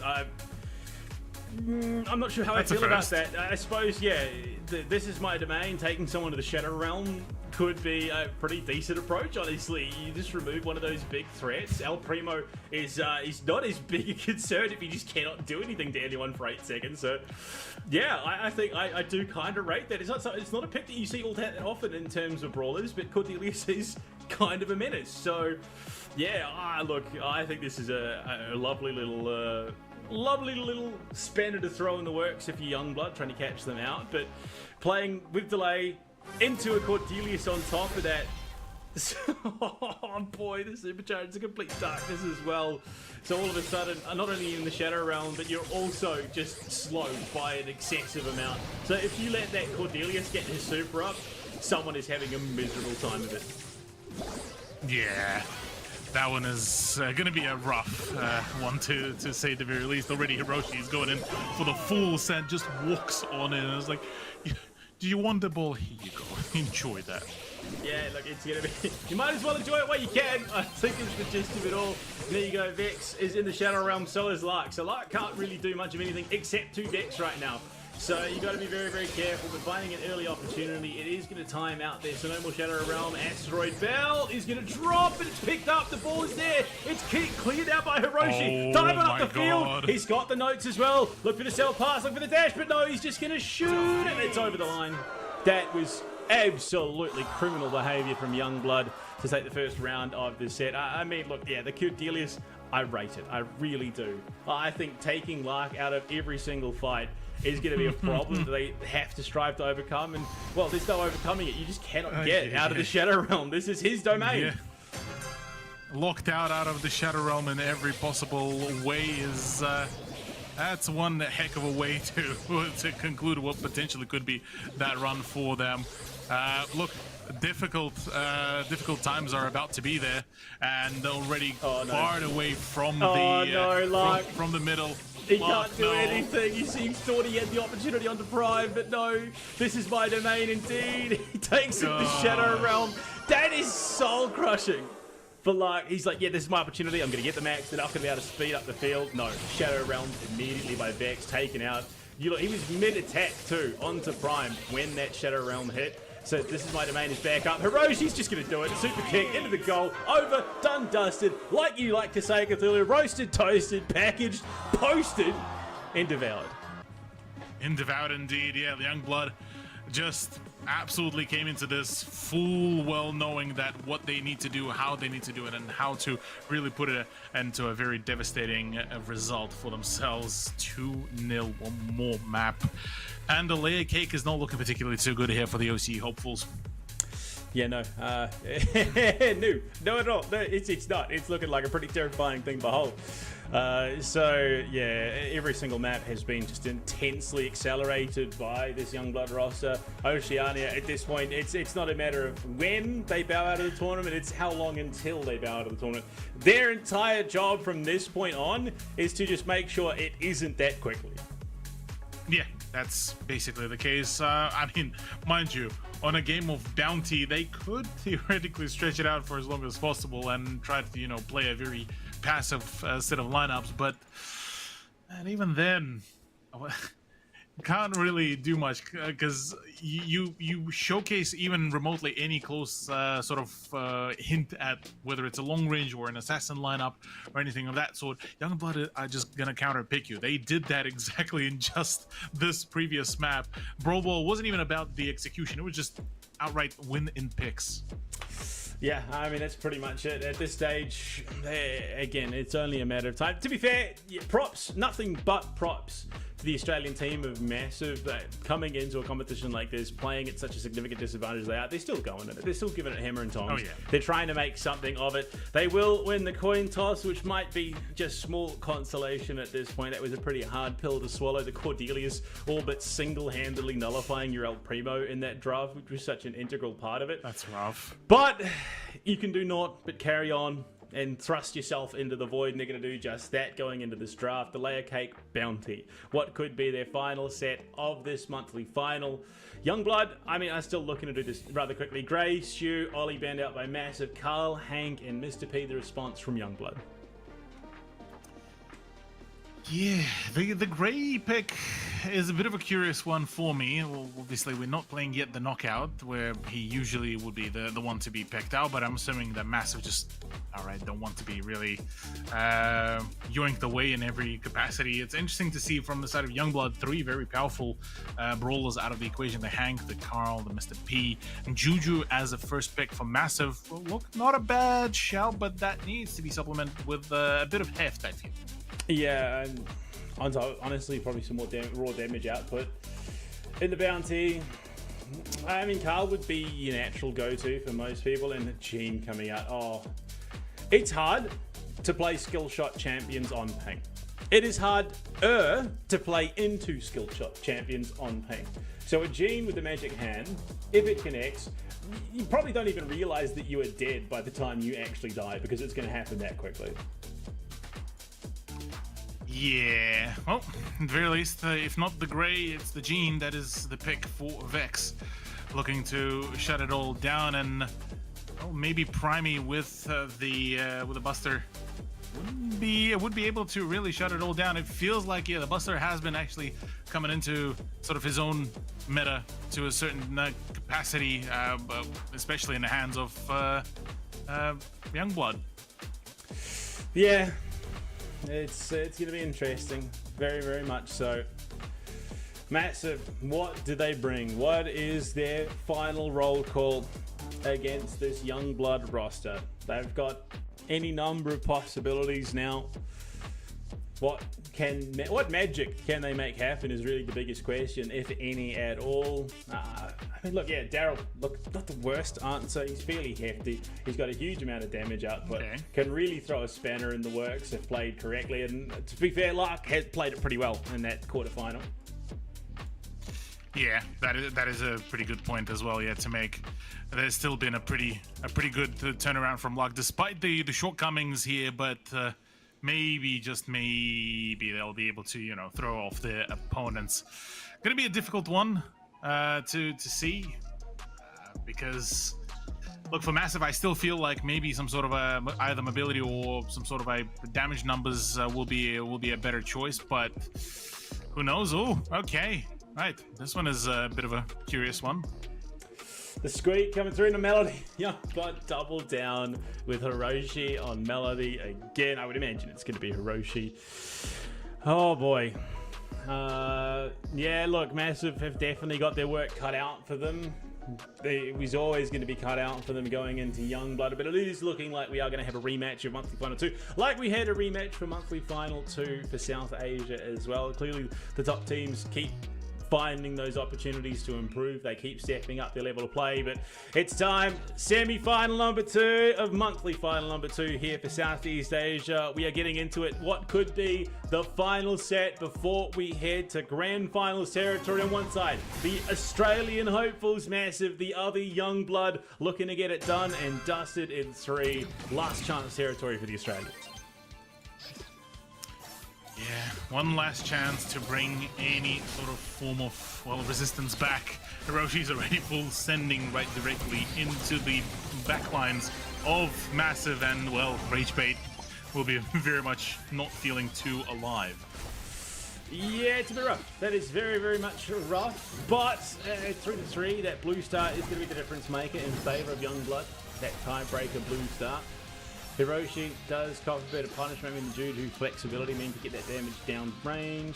I think if Sweet can connect some decent targets there, yeah, there is possibility to blow someone up and create a bit of gap. The super comes out, Lark dumping on deep, has the super up ready to go, gets some damage out, but he's got to use the second charge to get himself to safety. They definitely do not find what they were looking for in that situation.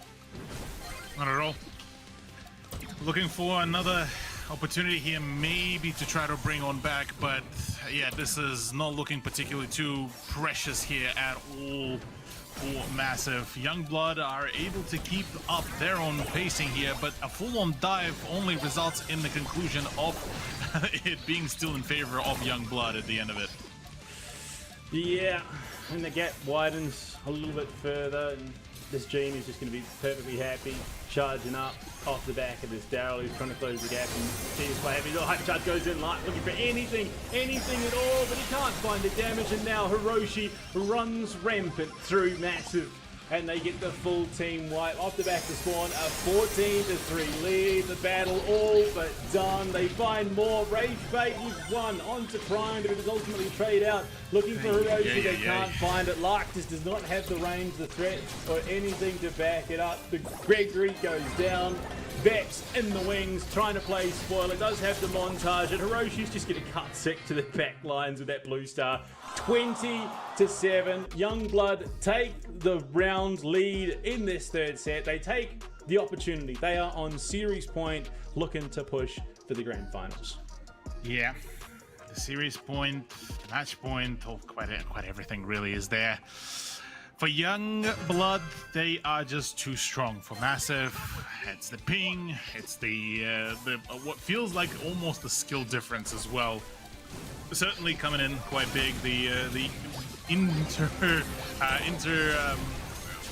region meta just not really working out too well, and Larky pays the ultimate price here. Rage Beta and K-Brawl wanting to do any sort of work here, but unfortunately just feeding on the scoreline even more. Absolutely. 9-3. The blue star goes away. Massive. They can somehow tie it out. They can win the tiebreaker, but yeah, more bodies falling. Lark trying to dive on in. Second charge of that dash is only going to do so much here.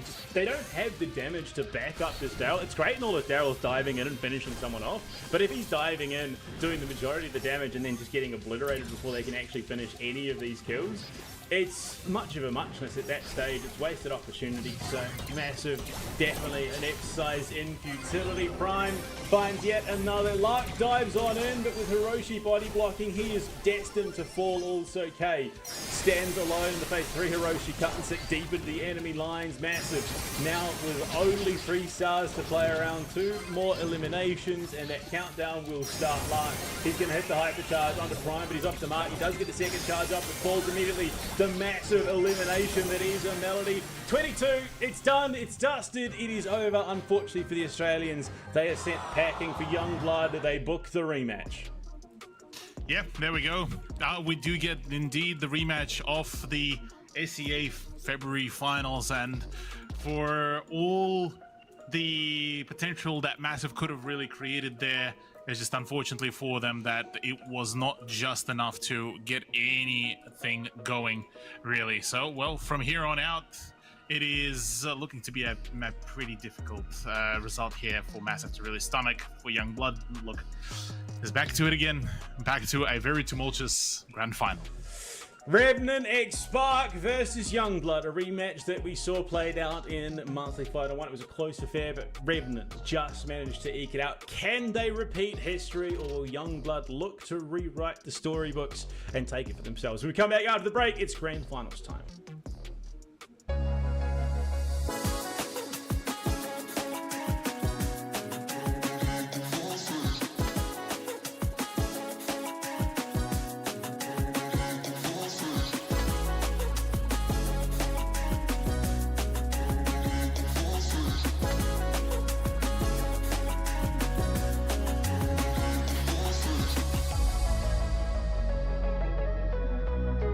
Look on my face.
Two teams now remain here in monthly finals 2 for Southeast Asia. Revenant X Spark looking to take on Youngblood in a repeat of monthly finals number 1. It was a close fought affair. They're going very, very bitterly to the end, but ultimately it was Revenant X Spark that came out on top. Youngblood looking for a bit of revenge here. Cthulhu, for Revenant, they are looking to get it done. They're looking to repeat history. They don't want anyone threatening their crown because their goal is not monthly final champion.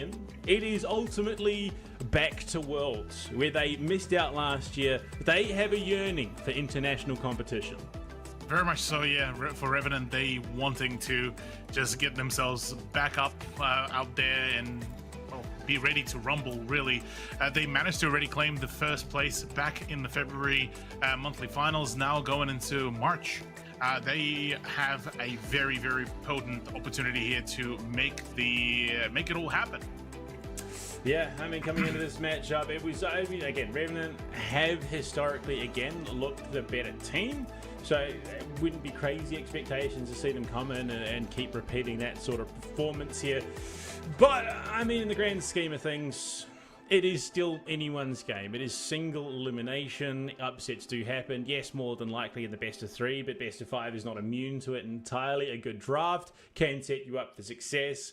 Individual skill is not necessarily always the be-all and end-all. You can back yourself into a very, very bad corner if you draft poorly and upset yourself there. But as we go to the map videos for Grand Finals, Bridge to Far Heist to start things off. Hideout Bounty. We then head to Gold Arm Gulch for the knockout. Dueling Beetles makes its return in the hot zone for set 4. And then it's Pinhole Punt for the Brawl Ball to round out this grand final set. Cthulhu, I mean, a lot of long lanes that we're seeing here. A lot of room for those long range threats. And we start the ban phase off. Bell, Sam, and Chuck. Responded by Angelo, Melody, and Chuck as well. Eve, going to be the one to open things up here for Revenant X Spark. Yeah, I'm liking the choice of Eve. Honestly, I mean, ever since the patch as well, she sort of came into her own pacing here. A pretty powerful brawler in the overall sort of environment. The amount of damage that she can do, plus the utility that she brings on over, has been a pretty formidable amount. And even looking at the overall win rate, whilst not the best one in the more recent days, 41%. 41.86 rather. It makes sense that, you know, she can still be quite a potent brawler to be brought on in. Now, usually you would supplement her with a different, well, with something else to, you know, double up on the damage, but otherwise, yeah, to put a Juju against her is pretty good opportunity here. Yeah, I mean, comes in, looks pretty strong.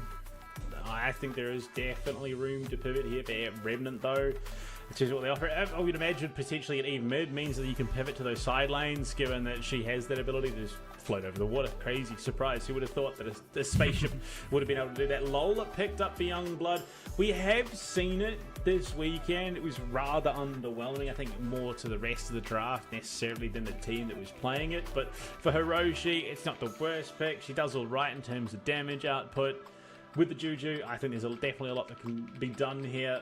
I read it. I think the highest is going to be rather effective.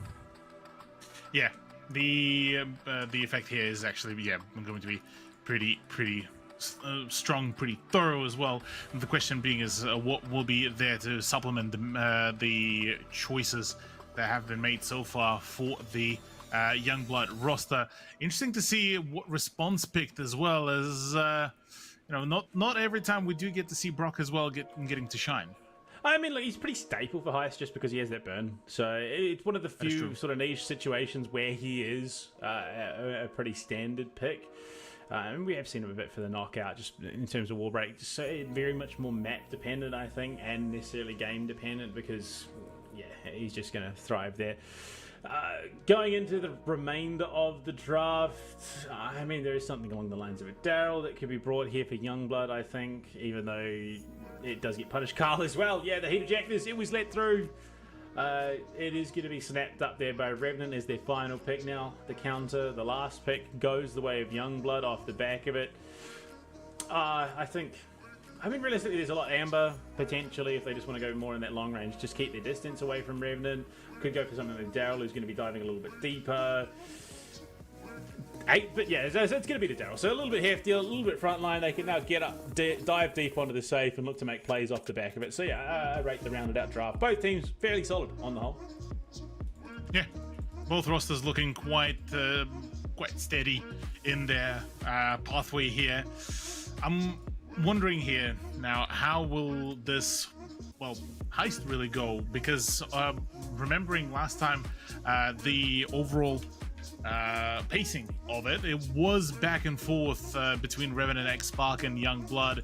It was an opener in favor of Revenant X Spark. After that, they lost out 2 of their games, and then to win out, to close out in their favor, a 3-2 victory at the end of it all. Well, it's grand finals time. Monthly finals 2 for Southeast Asia. Revenant X Spark taking on Young Blood in a repeat of monthly finals 1 at Sergeant. Claims first blood. Hiroshi dead to rights in moments. They are going to get some priority up the mid lane, get some damage on. That wall break coming out of Sergeant means that they can sort of pivot between the both of them. This Eve as well can play spoiler in the back line. If they take out Vex, that removes a lot of the damage. He's going to be tanked up quite comfortably by X9J. Costs them the Carl, but they've already gotten some great damage out. The Brock as well is just going to chunk out. That burn continues on through. Vex dashes on through with the super. He's going to be eaten quite cleanly. Traded out for Sergeant in the end. Slola just millimeters off the mark of getting that damage down on the safe. Yeah, pretty close here, but already Juju getting shut down pretty convincingly here, straight off the rip. Vex is also going in for the damage. A lot of it actually coming on out. 75% now left against 80 of Young Blood, and Young Blood actually doing a pretty solid job. One thing worth mentioning, the heist last time was not particularly going too well for Revenant X Spark, so we are expecting here the Young Blood to be the favorites, albeit that scoreline is not really saying the same thing. Hit damage down in response. Revenant losing out on some of that sustainability that was there for them, but it's still elite. 18% the difference. Young Blood have gotten the tools they need to down. They're in a position where in the next minute they could find that collapse, and Vex is just storming up that mid lane, looking to get further damage down. They close that gap to just 7%, now 5%. Carl, can he get in position to chip away any further? We've seen it tied up once today already in the heist mode. They can't afford to be doing that here again. 27-22. They need to get someone to the back line. There you go. Dex dives on in. Down all the way to 1%, and they snipe it away. That is why tempo is so key. Absolutely. Tempo has been absolutely stellar. What a way to really conclude that round. Has really felt like this is, a full send in every capacity. Young Blood actually doing really, really well here. And feeling pretty comfortable. Absolutely.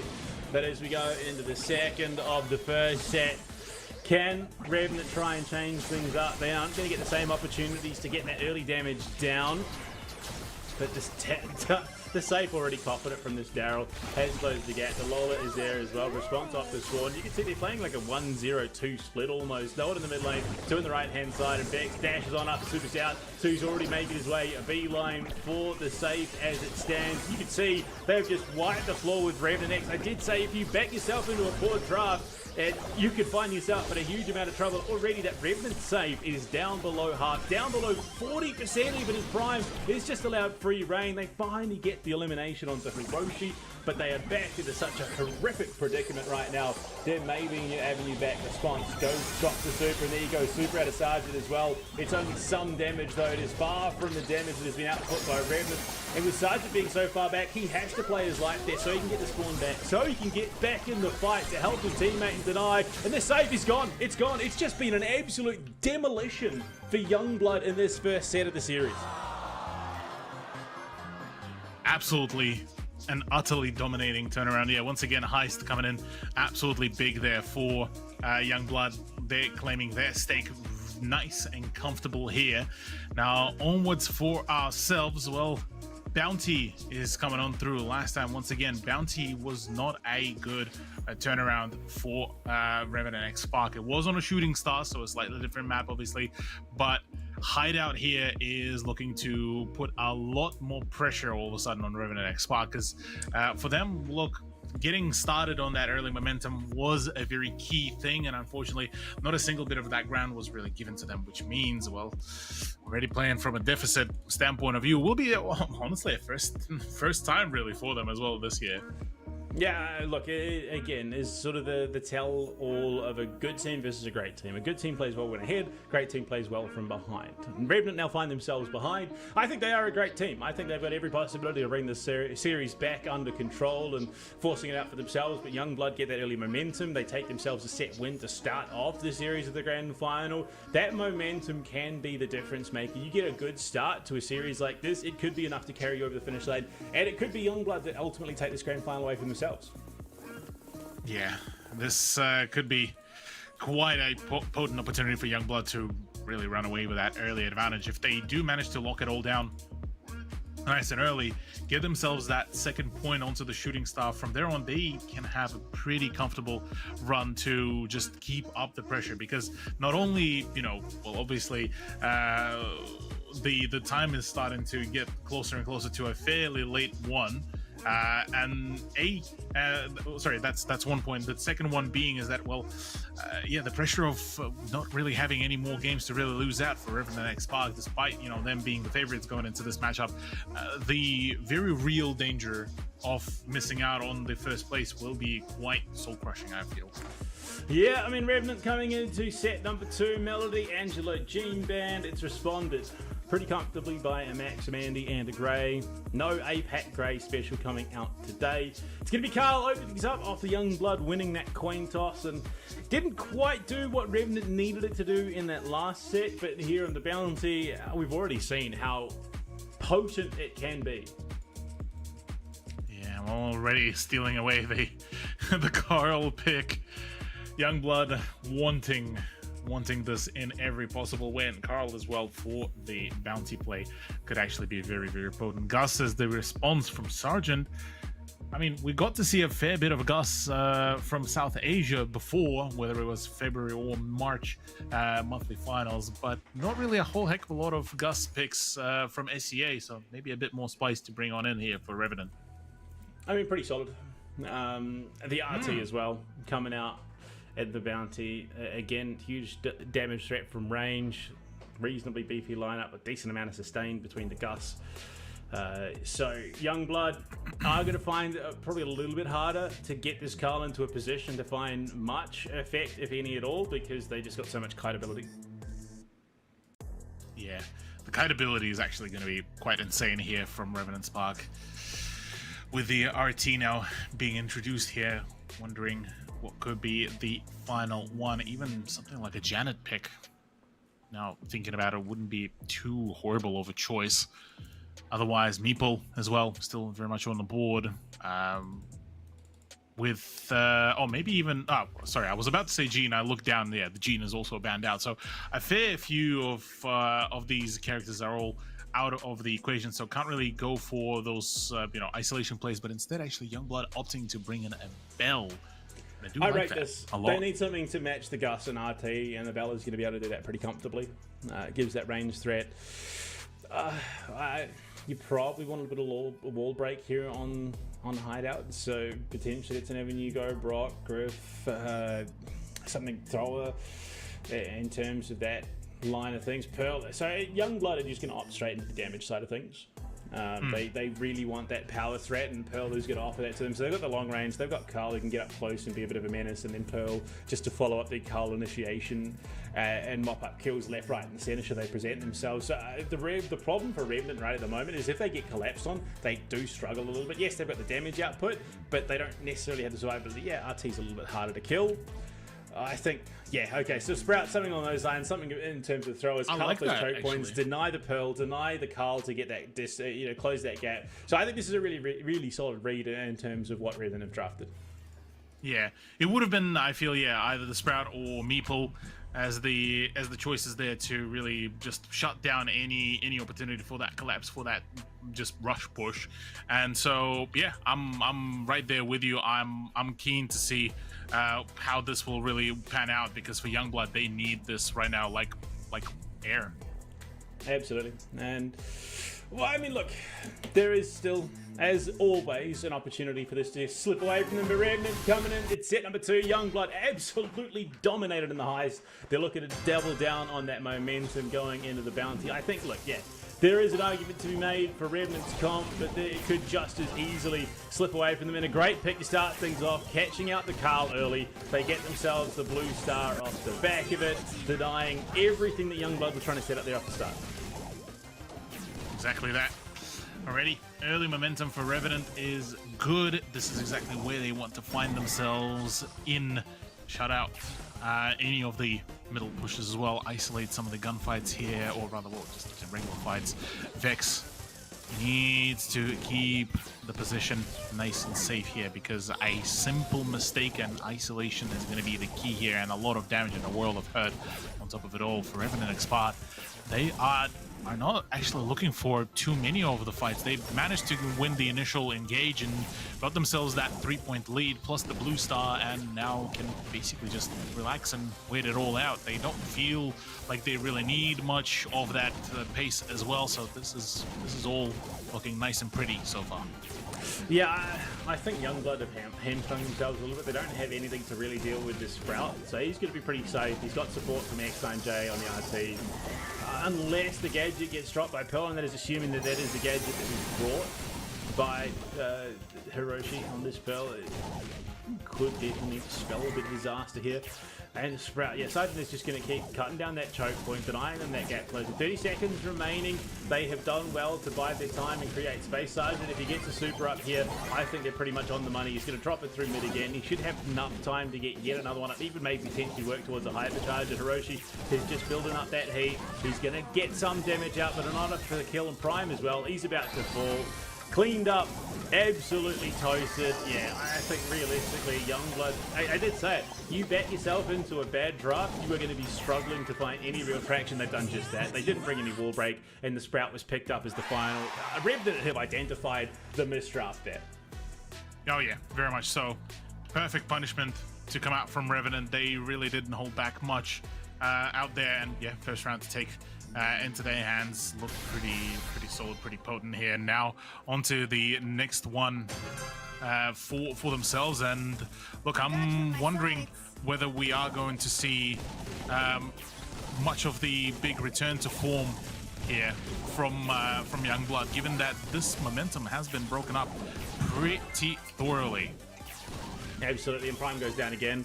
They catch up to Carl, giving themselves a pretty free delivery of the blue stars, but I mean, the back-to-back rounds where they've taken it for themselves. Hiroshi survived with 27 HP. The Dream backs off. Sergeant again just going to be cutting down that choke point in the mid lane. Means that there is no real avenue for this Carl to find the traction it's looking for. They've lane swapped Bex over the left-hand side of the map to try and contest this RT.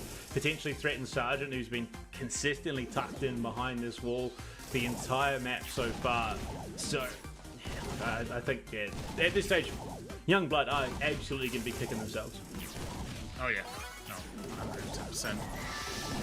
There's a possibility here to just, yeah, shut it all down right here, right now. Youngblood not feeling particularly too happy, not too ecstatic about how things to really turn things around, and once again, finding themselves in that quite a dire situation where no blue star, no real potential to cut that distance quickly enough, and yeah, dive ability has been very much sideways, primey, stuck between a rock and a hard place, locked away by the Sprout, but actually Vex does get the better of X9J, though the trade-off is there to once again lengthen that advantage. Yeah, and the super is there. The hypercharge is available for Sergeant as well. So when we come to the closing moments of this round, he's going to drop that. He's going to cut off that big choke point. They're just going to tuck themselves into safety. And yeah, there you go. Drops the super, pots the hypercharge as well. He's just going to start sending shots down range. Look to get that hypercharged up as well. The supercharged up rather. But yeah, they're trying to get in. 6 seconds to go. They find another pick on the Vex. They find one into Prime, and they should find one onto Hiroshi as well. So a full team wipe to round out the bounty. Revenant will tie up the set score.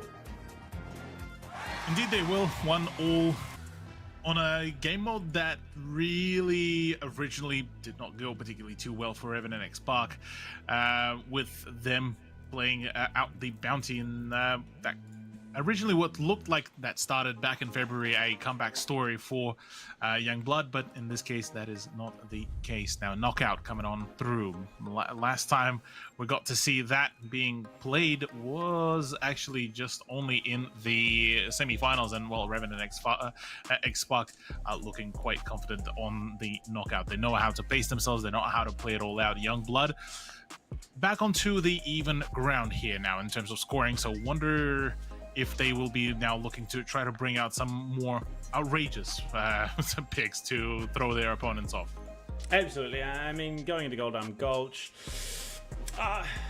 look, I think both teams should be able to shake that up. Essentially, we've just whittled down a best of 5 to now a best of 3. We're starting fresh, essentially. Both teams have a win under the belt. Momentum is there for Revenant, yes, off the back of the fact that they just won. So going into the knockout, both teams have proved that they can play a pretty comfortable draft. They can draft quite well.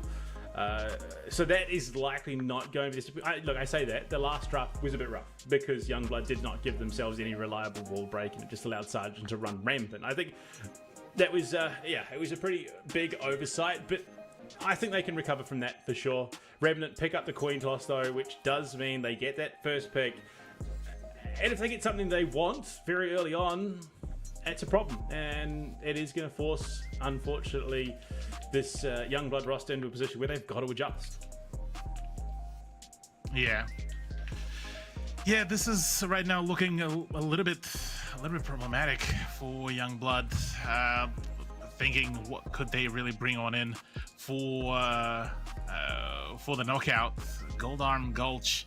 It's one of those that does favor sharpshooters, long-range brawlers. Bell, Piper, and such will be extremely potent here to be brought on out. And looking at the bans as well, all of the long-range engagements are very much allowed and available.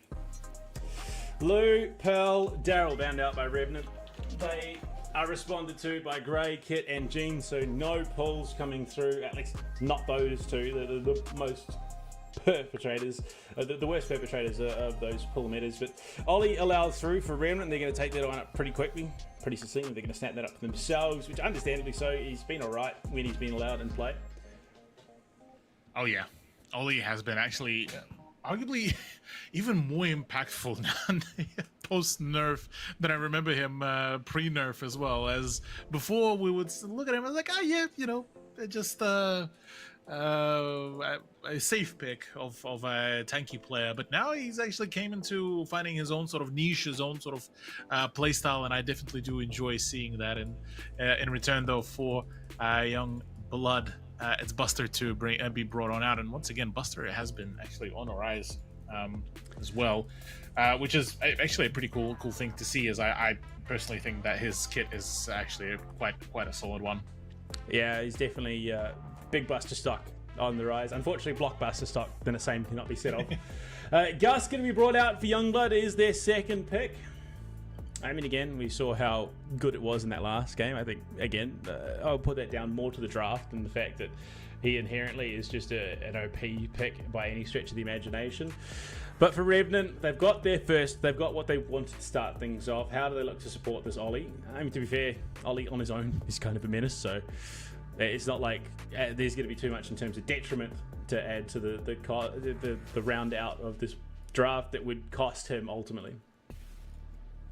Yeah, well, with Gus in, that's the damage department sorted. Now, question being is, where do we go next? Well, looking at the bans, Poco's available.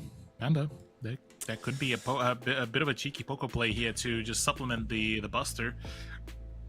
It is going to be instead the RT for Revenant. So, yeah. I mean, look, they picked that. They've got damage now on the back of the Ollie.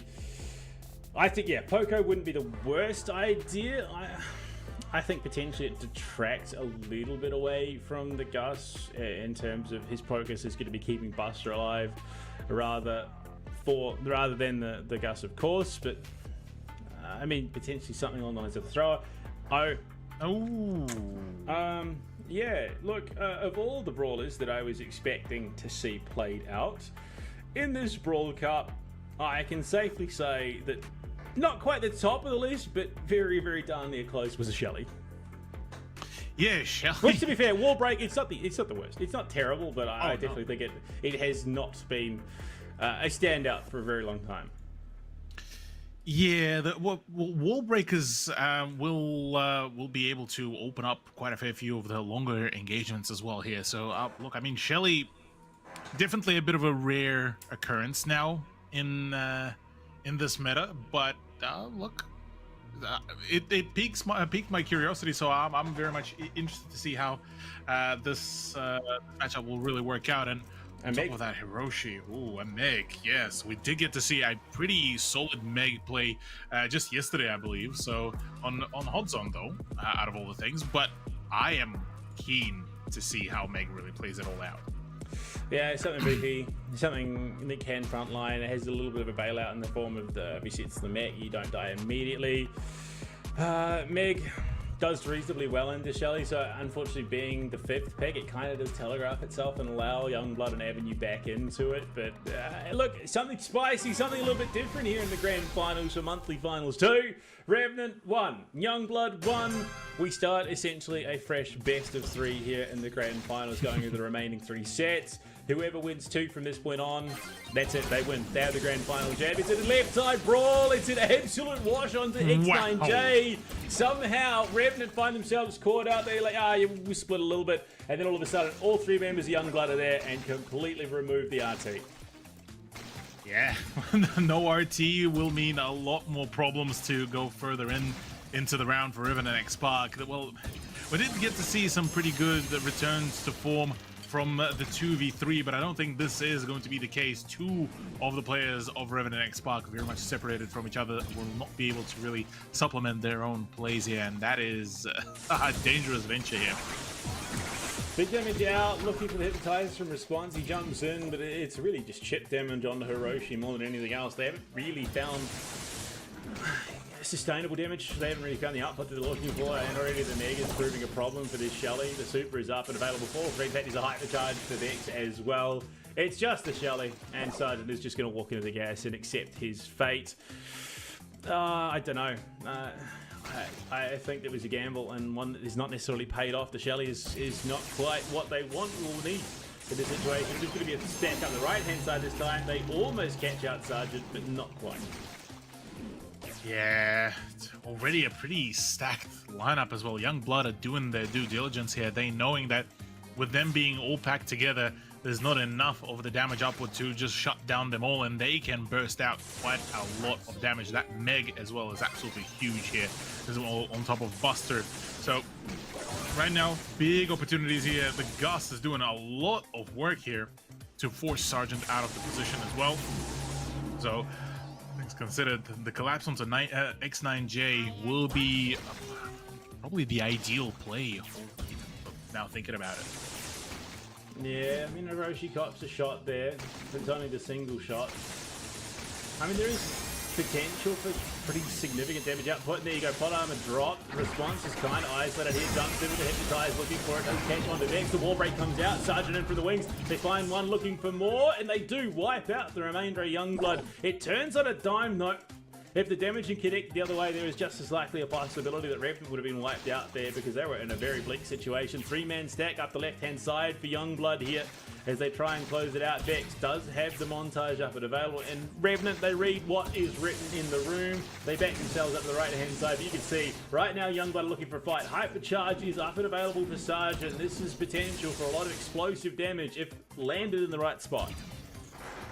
Exactly, so a lot of opportunities here to just absolutely thwart any sort of chances for Youngblood to score themselves any sort of point.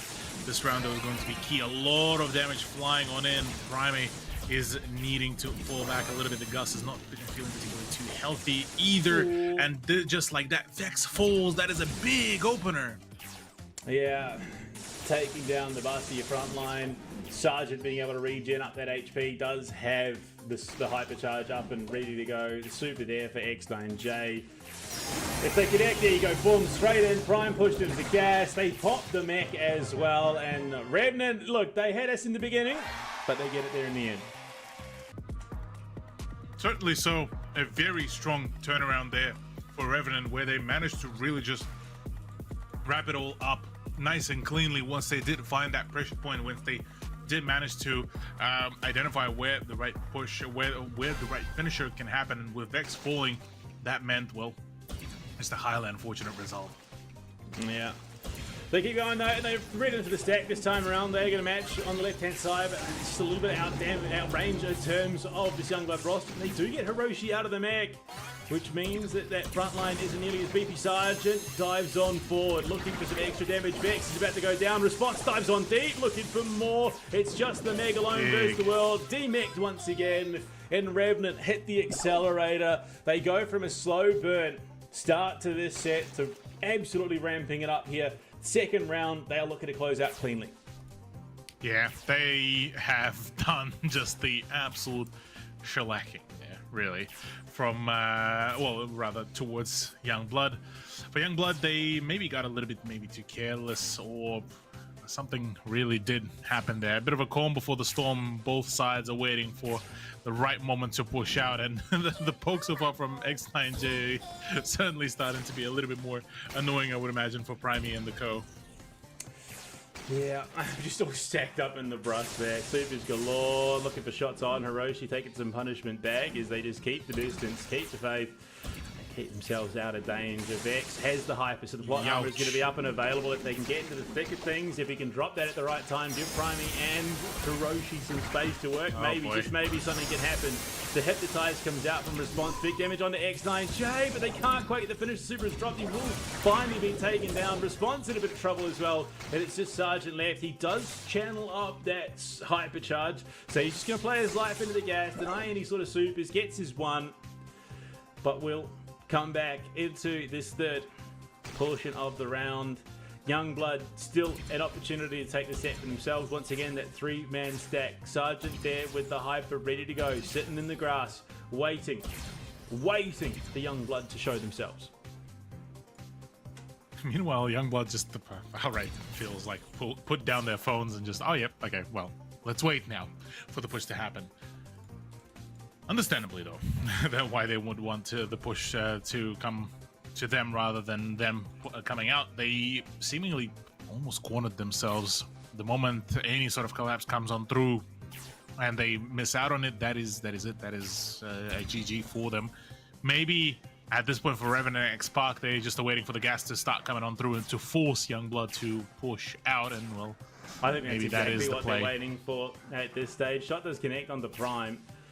But look, to be fair, Youngblood have been aware, Revenant have been aware of the fact that Youngblood was there for the longest time. Hypercharge drop Vex, they're trying to get in the middle of the plot armor, but they isolate Prime, he goes down, he almost goes down, he's just holding on for dear life, but the turnaround Sergeant walks up with the hyper, and absolutely mollywants Youngblood out of the round. Set goes the way of Revenant, and they find themselves up on series point now, off the back of Golden Arm Gulch. Bit of a mess, bit chaotic. Youngblood looked for a moment like they were going to be able to take it away, but Revenant say, nah, this is our territory, buddy. You guys have had your time. Let's get it done. They put themselves within sniffing distance of a victory here. Oh yeah, absolutely. This is a strong now position for Revenant and X-Park to really drive it down in their favor. Now, let's not forget we just witnessed during the semifinals the dueling Beetles, as well as the map for the hot zone, and there Youngblood absolutely denied Massive every sort of point of contention. There we go. Sorry, pardon me. But now looking back at the previous run as well, we got to see a 2-1 actually a scoreline in favor of Revenant and X-Park. It was on open business for the hot zone, so a slightly different layout, but overall I feel like the momentum pace is going to be quite key. Centralized control based gameplay will be very much key here, where the moment you hold that zone, that's that. Choke points allow some of the tankier brawlers as well to dominate the inside of the zone, and from there on, area denials like Otis and Penny, even, which would be more of a out of hand pick, wouldn't be wouldn't feel rather an out of pocket pick. Yeah, I mean, look, we've seen some interesting drafts so far this weekend. Revenant win the coin toss. They're going to have that ability to first pick. I'm expecting a Lu ban. I don't see it being let through, just given how much control he does offer when it comes to the hot zone. That super just completely covers it, completely zones out anyone, and not to mention being able to lock someone out. I don't think we're going to see the Sergeant Mortis again, but I could be wrong, given how it worked quite well for them. Oh, look, yeah, Mortis...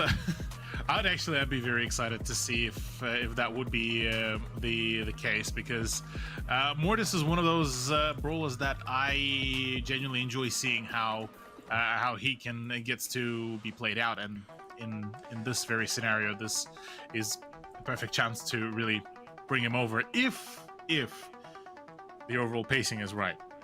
Well, Barley, Griff, and Bell, the bans here from Revenant, and they pick up the poker immediately.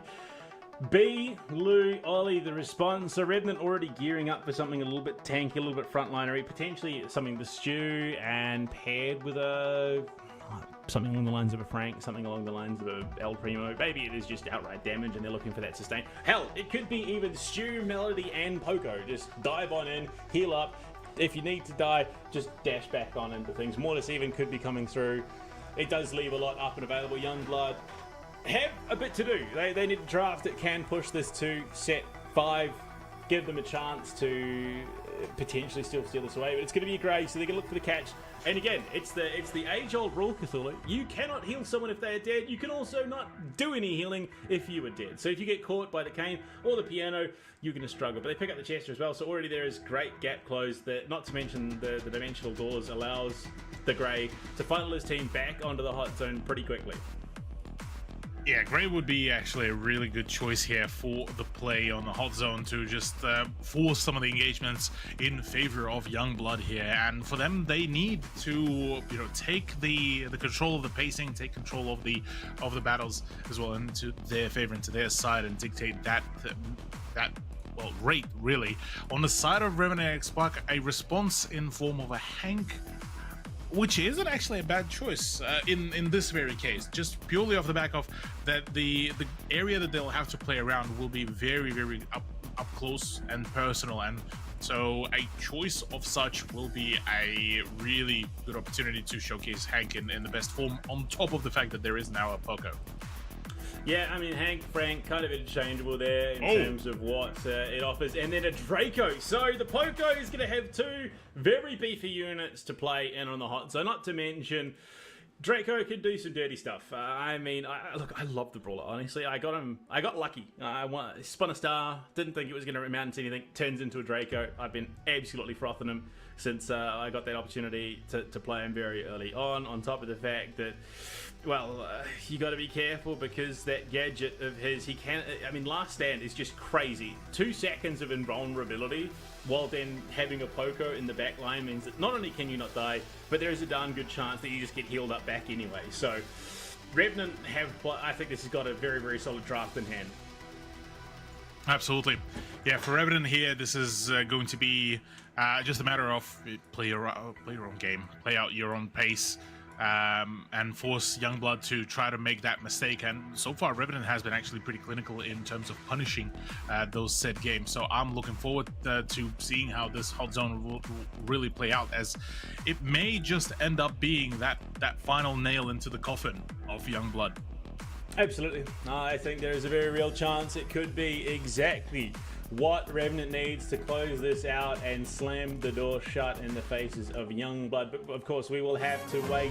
We will have to find out. It all kicks off here. Set number 4 of the Grand Finals, Southeast Asia Monthly Finals 2.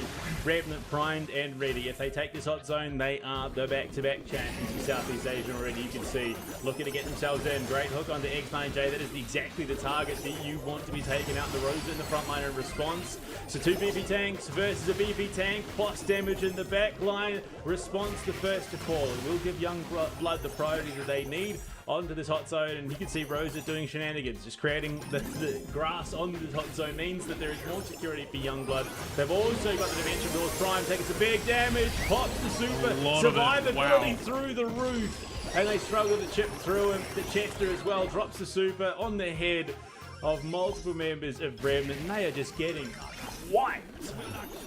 Yeah, Revenant not being given too much of a ground to really play off the back of. It is not particularly the situation that they want to find themselves in. Hiroshi tagged to all the lowest possible HP, and yeah, there he falls. 39 now, 40 HP percentage going down, as this is looking to be quite potent here. 71% though ticking for the Youngblood roster. This is not looking particularly too good. Vex needs to be wiped out here if Revenant X Park wants to find themselves at a winning position. I mean, this is the power of the Great. It is literally just a delivery system now with 2 supers up and available. A super and a hypercharge, actually. So it is off spawn. You are immediately back in on the hot zone. So Revenant are just going to have to wipe after wipe after wipe this Youngblood roster. And look at it. Somehow they've clawed the lead back off the back of response. Hiroshi going to be jumping on in, but Revenant found the time that they needed and will take the first round of this set. It looked like for sure that there was going to be the tools needed for Youngblood to close that out, but suddenly they come online. Poco's getting the heals off. All of a sudden, Hank and Draco are hitting the damage they need to, and suddenly there's just not enough that this Rosa is offering. Absolutely.